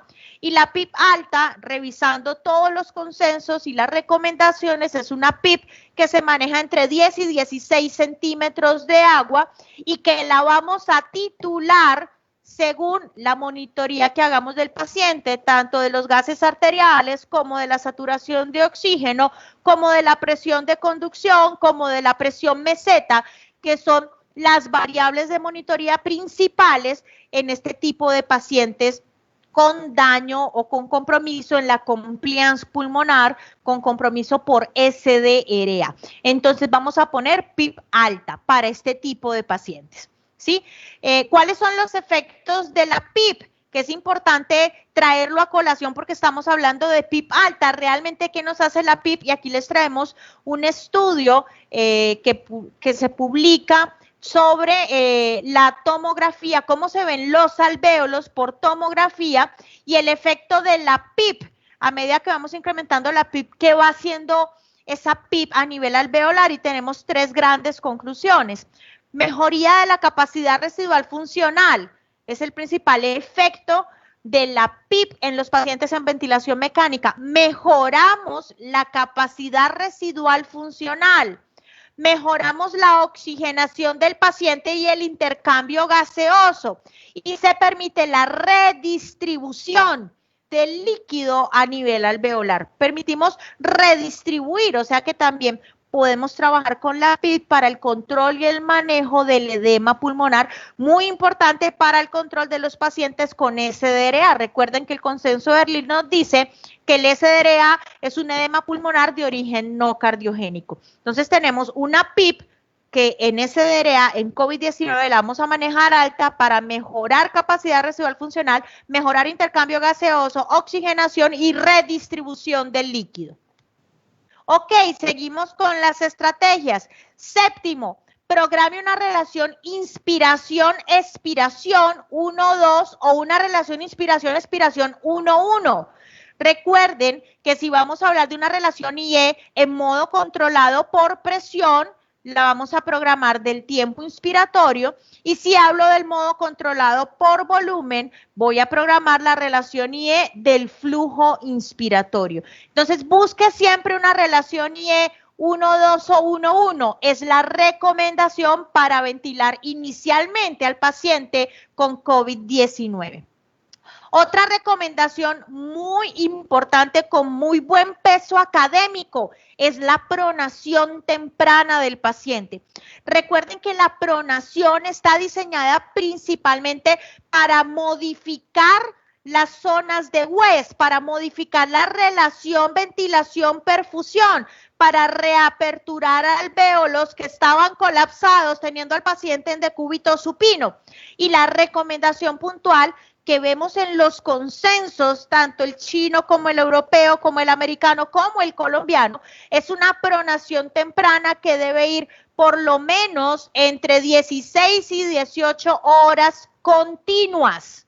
16 a 18 horas continuas de pronación para lograr los cambios en la relación ventilación-perfusión y empezar a impactar sobre mejorar la oxigenación en los pacientes con COVID-19 y SDRA. Aquí tenemos en el artículo que estamos citando, que nos estamos referenciando en esta charla de la actualización en el manejo del paciente del fracaso respiratorio hipoxémico grave del CHEDS, nos dice qué realmente es lo que hace el posicionamiento en prono, cuáles son las ventajas del posicionamiento en prono, cómo podemos como fisioterapeutas fundamentar nuestra estrategia. Ojo, disminuye la mortalidad si lo aplicamos con bajos volúmenes corrientes, pilas con eso. Mejora la presión arterial de oxígeno, es otra de las ventajas o de los beneficios del posicionamiento en prono. Disminuye la presión arterial de CO2, disminuye la presión plató, o sea que nos empieza a hacer un efecto de ventilación mecánica protectiva. Preserva la circulación pulmonar, mejora la función del ventrículo derecho. Y principalmente este artículo no era un artículo de COVID, porque fue en el 2017, pero nos estaba diciendo, ojo, todos estos beneficios del posicionamiento en prono se logran en una aplicación temprana. O sea, arranque pronando al paciente, arranque con la pronación. Y aquí nos decían en el artículo, si es SDRA grave, la pronación se debe mantener mayor por más de 12 horas al día. Ahora, en todos los consensos que hemos estudiado, la recomendación para el manejo del paciente con COVID-19 es una pronación temprana y se debe mantener al menos entre 16 a 18 horas continuas. Es otra de las recomendaciones para manejar el paciente con COVID-19. ¿Cuáles son los puntos claves que nos trae entonces estas estrategias de ventilación mecánica para el paciente con COVID-19? Ojo, ¿qué nos puede suceder? Nos puede suceder que hay una desconexión accidental del tubo orotraqueal. Se desconectó. Sí, estaban moviendo al paciente, lo estaban cambiando de posición, algo sucede y se desconecta accidentalmente el tubo orotraqueal. ¿Qué se debe hacer inmediatamente? Pinzar el tubo orotraqueal, pinzarlo mientras reconectamos el ventilador mecánico para evitar la dispersión de los aerosoles y la contaminación del personal. Pinzamiento inmediato del tubo orotraqueal si hay una desconexión accidental del circuito de la ventilación mecánica.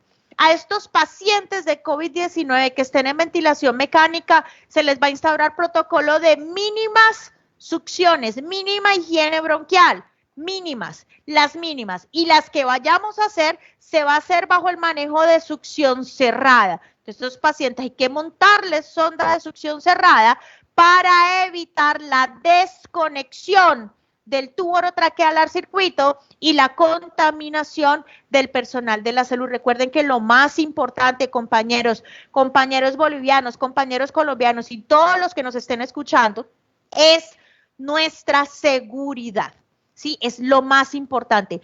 Cuidarnos nosotros, cuidar a nuestro equipo de trabajo y finalmente cuidar al paciente. Entonces, pilas con estas recomendaciones porque en COVID-19 no hay urgencias, ¿sí? No es que la urgencia corremos a atenderlo como hacemos con el resto de los pacientes y se nos olvidó ponernos la bioseguridad. No hay urgencias.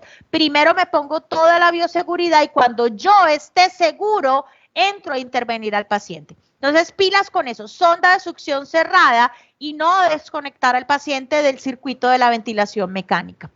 Vamos a hacer monitoría continua de la compliance del paciente. Recuerden que la compliance es lo mismo que la distensibilidad y que la vamos a definir como delta de volumen sobre delta de presión. Voy a hacer monitoría constante de la compliance para enfocar mis estrategias de protección pulmonar. Voy a hacer monitoría constante de la presión meseta o de la presión plató. Presión meseta, presión plató o presión de pausa inspiratoria, es lo mismo. Y que la presión meseta se mantenga por debajo de 30 centímetros de agua. Es la recomendación como estrategia de protección pulmonar en los pacientes con COVID-19. Lo otro que vamos a monitorizar es la presión de conducción o el driving pressure. Presión de conducción. La fórmula es presión plató menos PIP. Y ojo, como estrategia de vigilancia, de monitoría y de protección pulmonar, esta presión de conducción siempre debe estar menor de 15, ¿sí? Menor de 15 es la recomendación. Y vuelvo a la recomendación desde el doctor Daniel hasta mi exposición, bioseguridad extrema del personal, ¿sí? Miren que está en rojo, está en mayúscula, primero nos cuidamos nosotros. Ok. Viene algo muy interesante, ojo Bolivia, ojo fisioterapeutas, kinesiólogos, ojo estudiantes del pregrado, ojo profesionales. ¿Cuál es el papel del fisioterapeuta o kinesiólogo en el área crítica? ¿Sí? Primera cosa importante que debemos de tener en cuenta, el fisioterapeuta en el área crítica, y estoy hablando área de urgencias, cuidados intermedios, cuidados intensivos, incluso hospitalización, pero nos vamos a centrar en cuidados intensivos, es el manejo integral del paciente. El manejo integral del paciente es que el fisioterapeuta va a hacer manejo del sistema respiratorio, va a hacer manejo del sistema cardiovascular, del neurológico, del renal, del endocrino, del osteomuscular, por supuesto, y del sistema de piel y faneras. Es un manejo integral y esto es lo importante del fisioterapeuta en la unidad de cuidados intensivos, que logramos la integralidad del paciente, logramos manejar todos los sistemas en función de la calidad de vida del paciente. Buscando la funcionalidad, ¿sí? Buscando el movimiento, y hablando de movimiento no estamos hablando solamente de la parte mecánica, sino de la funcionalidad del paciente. Entonces hacemos un manejo integral para llevar al paciente que está en estado crítico a un estado funcional, a una recuperación funcional. ¿Listo? ¿Qué más hacemos en la unidad de cuidados intensivos? Participación activa de la revista médica. Vamos a hacer participación activa en la toma de decisiones. ¿Y esto va a estar basado en qué? Ojo, en nuestro estudio, en nuestra formación en el área crítica, en nuestra formación en el campo de la fisioterapia respiratoria o de la fisioterapia cardiopulmonar.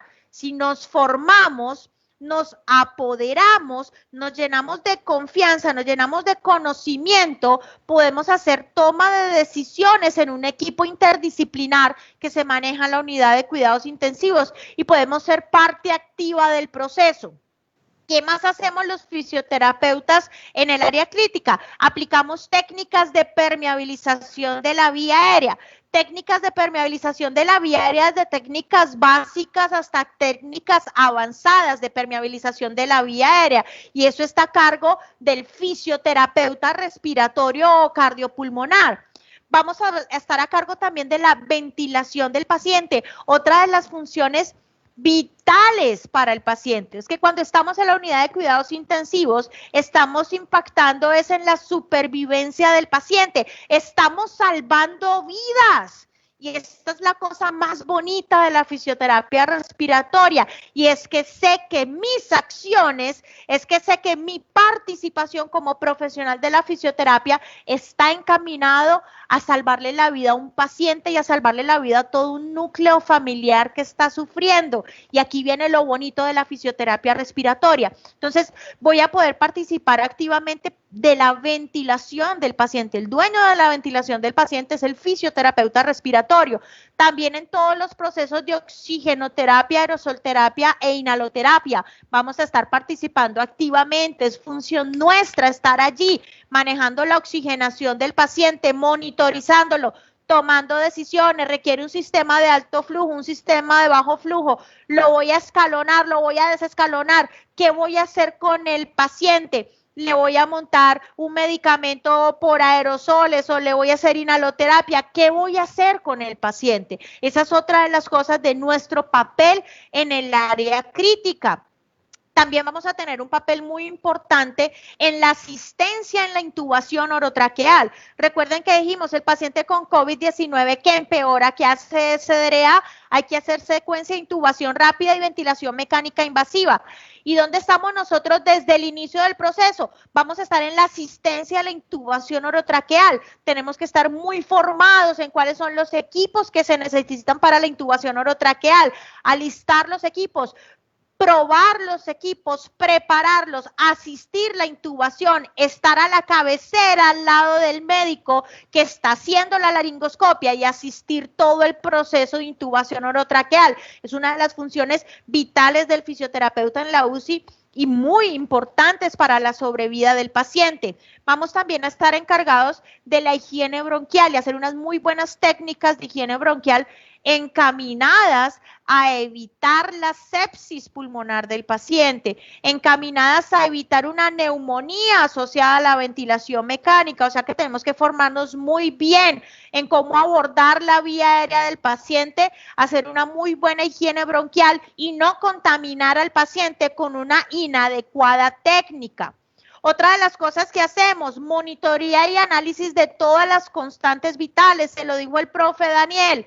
Monitorice los signos vitales, interprete el ritmo cardíaco, la frecuencia cardíaca, la presión arterial, interprete la capnografía, interprete la saturación de oxígeno y tome decisiones con esa interpretación que haga, con esa correlación clínico-patológica que logremos hacer.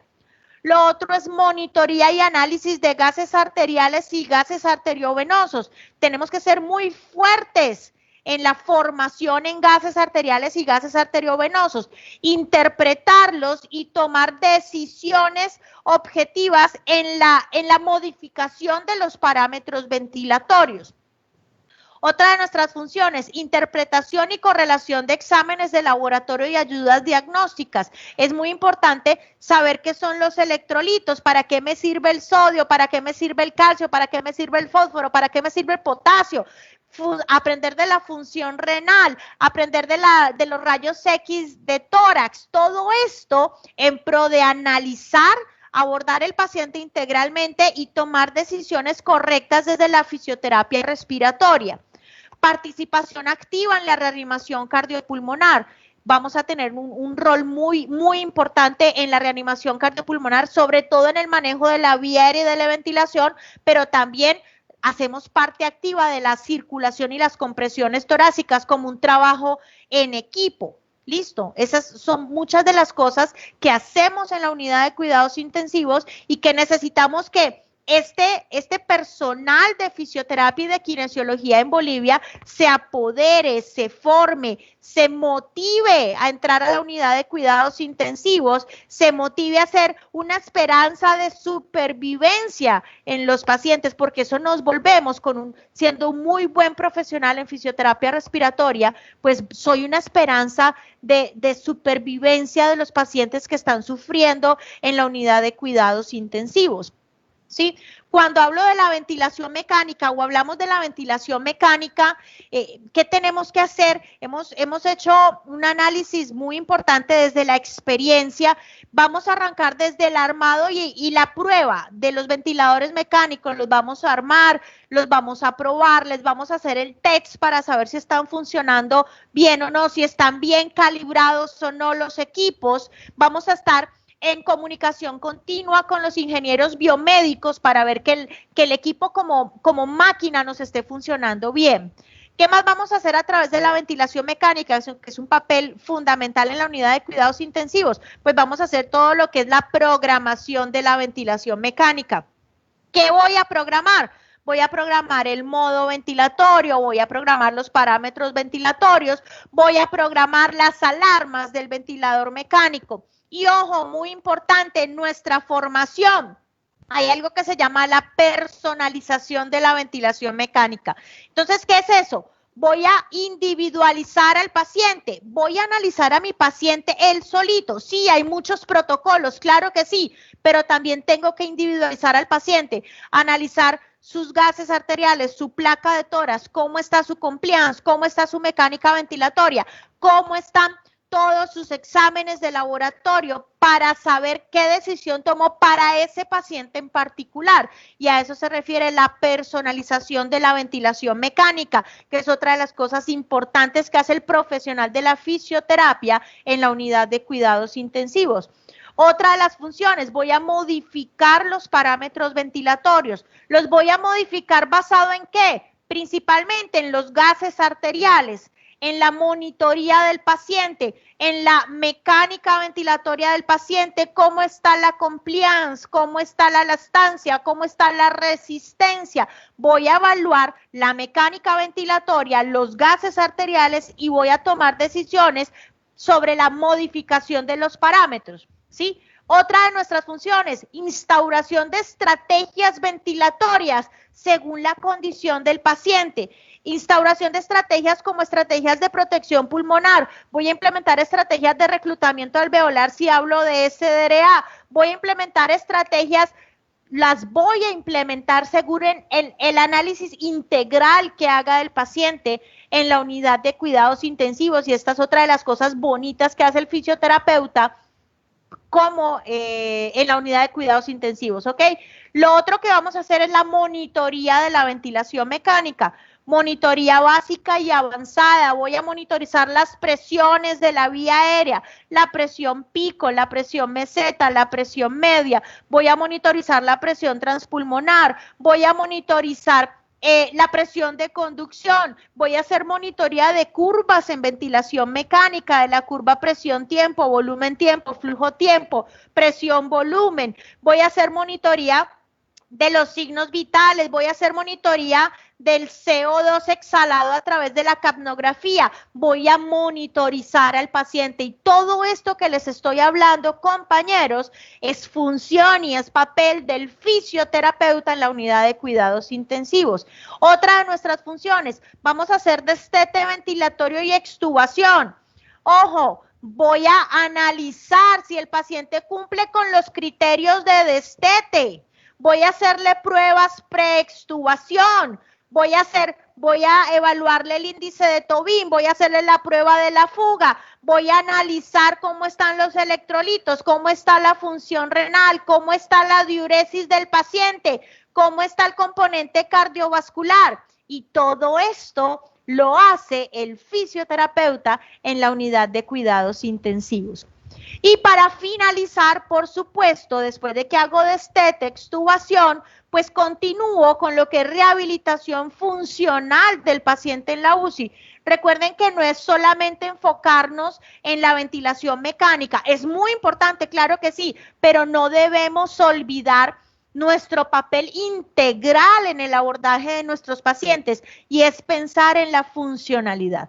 Entonces voy a hacer un manejo perfecto de la ventilación mecánica, del sistema cardiorrespiratorio, pero también voy a hacer un manejo importante sobre la funcionalidad del paciente. Voy a implementar técnicas de movilización temprana, que las inicio desde que el paciente está en ventilación mecánica. Entonces, pilas con esto porque esto todo lo hace el fisioterapeuta en la unidad de cuidados intensivos. Técnicas de rehabilitación pulmonar, técnicas de rehabilitación cardíaca en la fase 1, manejo integral del paciente en la unidad de cuidados intensivos, pensando en la rehabilitación funcional del paciente. Entonces, como lo ven, somos unos profesionales integrales en la unidad de cuidados intensivos, que estamos desde la supervivencia del paciente, desde el manejo pulmonar, desde el manejo de la ventilación mecánica, desde el manejo crítico, pero lo vamos llevando a la recuperación funcional para que este paciente salga con calidad de vida, con funcionalidad, para que salga a recuperar su participación en la sociedad. Y ese es otro papel importante del fisioterapeuta o del kinesiólogo en la unidad de cuidados intensivos. ¿Sí? Bueno, con esto damos por finalizada nuestra charla del manejo del paciente con COVID-19 en ventilación mecánica.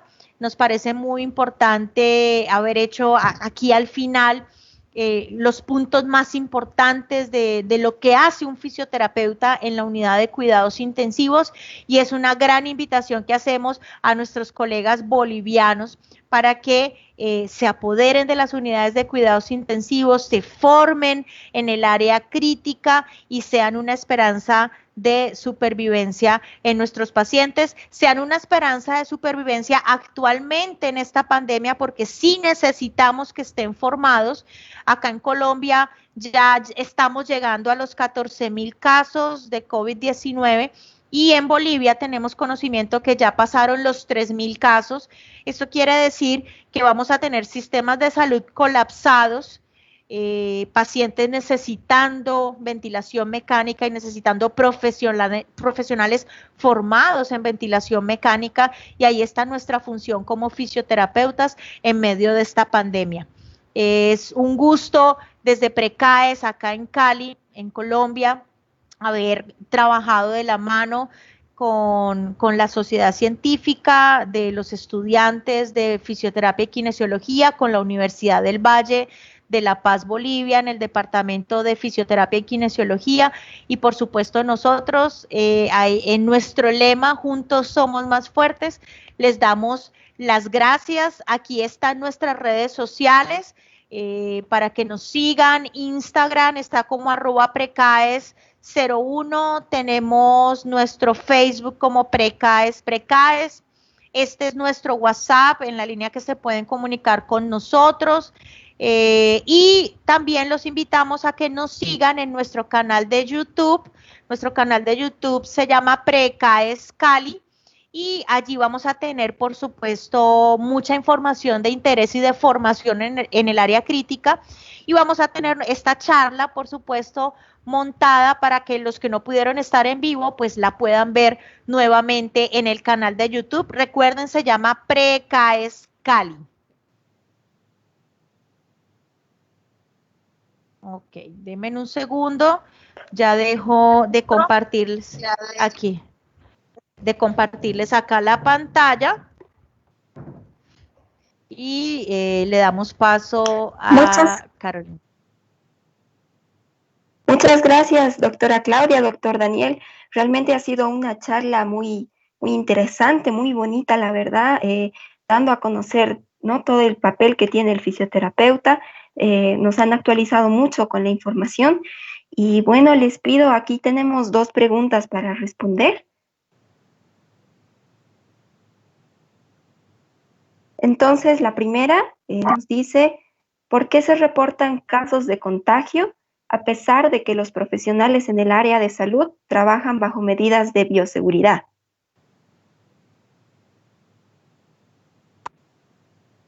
Bueno, hay una serie de fenómenos aquí que son importantes y es, primero, hay que extremar las medidas y con respecto a esto, no hay que escatimar esfuerzos, hay que utilizar gafas, tapabocas de alta, capuchas, careta, hay que utilizar el overol, nosotros acá estamos utilizando el overol, utilizamos doble guante. Es insistir, este virus definitivamente se contagia muy fácil y nos podemos contaminar muy fácil. Entonces, extremar las medidas de bioseguridad. Sin embargo, cuando nos retiramos, a veces es más complicado quitarse todo el traje de bioseguridad porque ahí es donde tenemos el riesgo de autocontaminación. Realmente quitarnos el traje se vuelve un complique. Hay todo un protocolo para quitárselo. Entonces ahí también puede ser, y no necesariamente el traje, si tú te retiras mal o te tocas o te mueves los lentes y no te has lavado las manos o no tienes guantes, pues definitivamente ahí vas a generar un foco de autocontaminación. Lo otro es que si son salas COVID, por ejemplo, si son pacientes que están clasificados como riesgo respiratorio, como infección respiratoria, y hay más de 3, 4 o 5 pacientes en una sala, que son las que nosotros clasificamos como sala COVID, y los cubículos no tienen presión negativa, es decir, que el aire circule, que el aire del cubículo salga, que circule, o que haya ventilación, que haya una ventana que permita el recambio de aire, pues definitivamente el paciente ahí va a toser, va a respirar, va a producir gotitas, va a producir aerosoles y eso también va a estar generando contaminación. Si hay más de 3 o 4 pacientes en una sala, se considera una sala COVID y eso significa que tienes que extremar las medidas de bioseguridad para evitar el contagio. Entonces, por ese lado es muy importante, ¿no? Es en cuanto se pueda extremar las medidas de bioseguridad. Es más, realmente es eso, a pesar de utilizar el tapabocas, los guantes, de utilizar las medidas de bioseguridad, es muy fácil que nos autocontaminemos del proceso infeccioso y pues realmente no tengo más respuesta que decirte que hay que extremar en las instituciones, por ejemplo acá en Colombia, nos han creado protocolos para ponernos y para quitarnos los elementos de bioseguridad, porque nos hemos dado cuenta que el mal uso de ellos también nos genera contaminación a nosotros como personal de la salud. Muchas gracias, doctor. La siguiente pregunta nos dice, ¿la expansión pulmonar es efectiva en COVID-19? Ok, tenemos que tener claro desde la fisiopatología que les explicamos que hay dos formas principales de presentación del COVID-19 frente a la expansión o frente a la compliance o frente a la distensibilidad pulmonar. Tenemos una que afecta la compliance pulmonar, que es la del paciente con COVID-19 y SDRA, y esa sí nos compromete esa capacidad de distensión del pulmón. Esta nos pone un pulmón rígido y por supuesto al ponernos este pulmón rígido, al disminuirnos la compliance, al disminuirnos la distensibilidad, nos va a generar presiones altas a nivel pulmonar y esto es lo que nos lleva a pensar en instaurar estrategias de ventilación mecánica protectivas.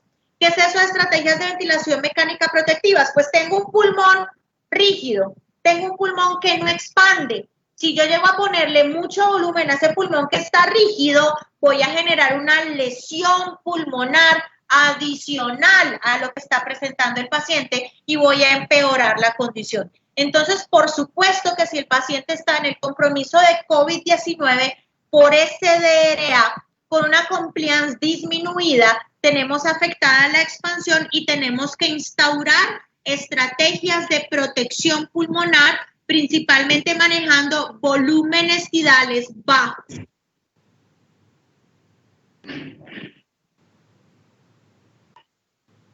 Muchas gracias, doctora. Acá hay otras preguntas. Nos dicen, ¿cómo podemos evitar la lesión pulmonar autoinfligida? Excelente pregunta. Me gustó muchísimo esa pregunta. Una de las formas de evitar, qué es lo que se recomienda dentro de las estrategias de protección pulmonar, es que la lesión pulmonar autoinfligida se da por permitirle al paciente hacer respiraciones espontáneas con volúmenes altos. ¿Cuál debe ser la estrategia de protección pulmonar para evitar una lesión autoinfligida o el SILI, que así se llama, SILI?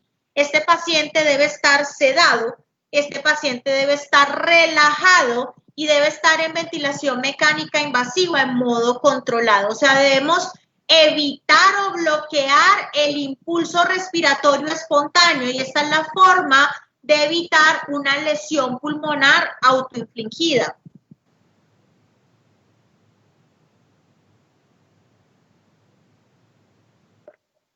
Nos dicen también, piden una aclaración, que no entendieron bien por qué no ventilar con el ambú.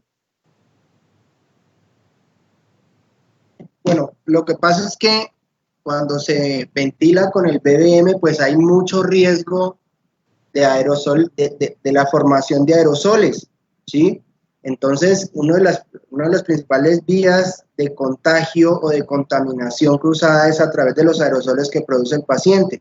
Si yo a este paciente le pongo la máscara y lo ventilo con el BBM, pues ahí tengo un riesgo muy alto de generar aerosoles y contaminar todo el equipo. Realmente es por el riesgo de producción de aerosoles y por supuesto por el riesgo en que estoy poniendo al grupo en ese momento, al grupo de salud.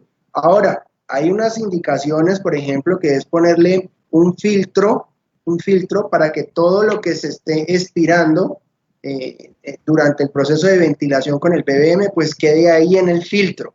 Sin embargo, pues al menos aquí en Colombia no lo estamos haciendo, no está ese filtro. Entonces, lo que recomendamos es eso. Y no, vuelvo, insisto, no es que lo recomiende Daniel o Claudia, sino que esa es la recomendación que incluso se está dando la AJA, que es la Asociación Americana del Corazón y de Reanimación, para ventilar al paciente y evitar que haya contagio de COVID. Entonces sugiere que utilicemos para oxigenar al paciente o para preoxigenar en el caso de si lo vamos a intubar, la máscara de no reinhalación. ¿Hay un aporte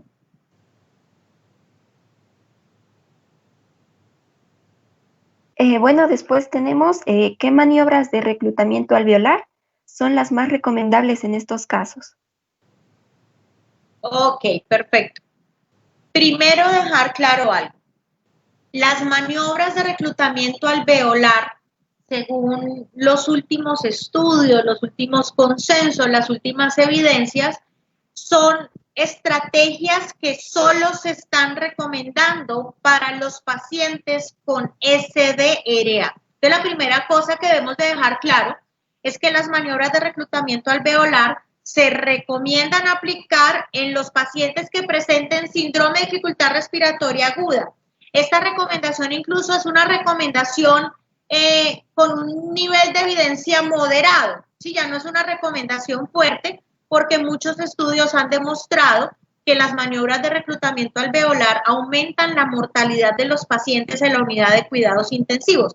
Sin embargo, aquí en Colombia, las guías de práctica clínica basadas en la evidencia siguen diciendo que estas maniobras se recomiendan en el manejo de los pacientes solamente con SDRA. Entonces, si tenemos el paciente con COVID-19 y SDRA, ¿qué maniobras de reclutamiento alveolar tienen buena evidencia? Se recomiendan. Entonces hablamos de las maniobras que se llaman maniobras incrementales o decrementales. Son maniobras de PIP incremental o maniobras de PIP decremental. O sea, son estrategias de ir subiendo la PIP de 2 en 2 o de 3 en 3 o de arrancar con una PIP alta e irla desescalonando. O sea, las maniobras más recomendadas son las maniobras incrementales o decrementales, así se llaman, y dejar claro que solo se hacen para entidades de SDRA.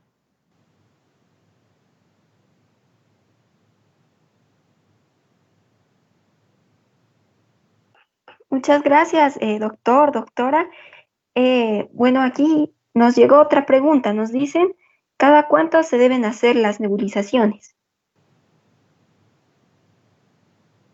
Bueno, recuerden que no podemos, esa pregunta estuvo muy buena porque realmente hay que reforzar esto. Los pacientes que tengan sospecha de COVID, yo pienso que en este momento cualquier paciente cualquier persona resulta ser sospechosa de COVID. Ningún paciente, absolutamente ningún paciente se debe nebulizar con COVID o con sospecha de COVID, porque lo que estamos haciendo es generar aerosoles, y esos aerosoles son los que nos van a generar contaminación. Las nebulizaciones no se deben realizar. Muy bien.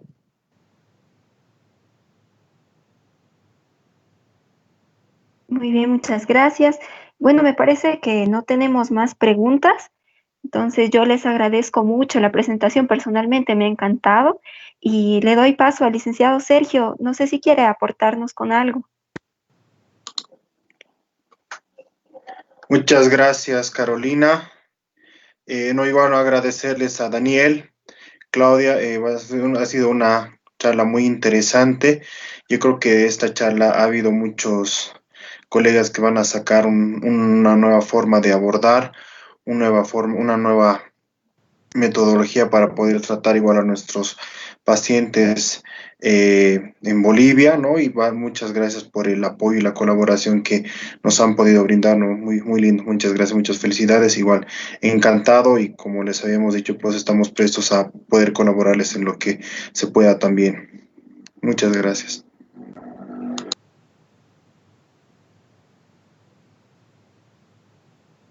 Sí, Sergio, para Carolina, para Felci Agustín, que está aquí detrás de cámaras también coordinando todo. Nosotros también les damos las gracias por invitarnos a este proyecto tan bonito, tan importante para todas las naciones, para todos los países.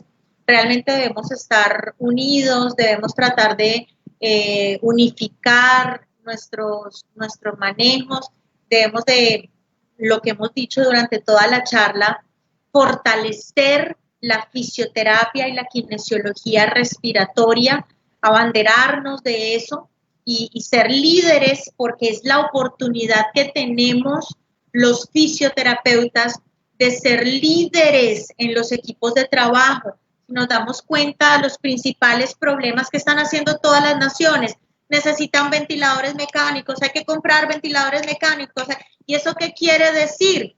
Que nosotros debemos liderar ese proceso porque es una de nuestras principales funciones en el manejo del paciente con COVID-19. Entonces es una invitación muy grande a abrir el horizonte, a formarnos mucho más en este área, dada la necesidad, y como les dijimos, a hacer una esperanza de supervivencia en estos tiempos de pandemia. Entonces es un gusto, Sergio, Felci, Carolina y todos los que están aquí participando, poderles compartir de nuestro conocimiento, de nuestra experiencia y estar aquí en pro de la educación en salud. Eso nos da muchísimo gusto y un abrazo muy grande para todos ustedes, para Bolivia y para todos los que estén participando en este webinar. Muchas gracias. A ustedes, muchas gracias, doctora, doctor. Realmente ha sido un privilegio contar con ustedes y bueno, también la sociedad científica espera volver a contar con su presencia, de aquí en adelante volver a hacer talleres, webinars y bueno, un abrazo fuerte y muchas gracias por la oportunidad y también a los que nos han estado viendo, los que nos han estado acompañando durante estas 2 horitas, muchas gracias por su tiempo, por su atención. Ok, hasta luego y recuerden que juntos somos más fuertes. Chao.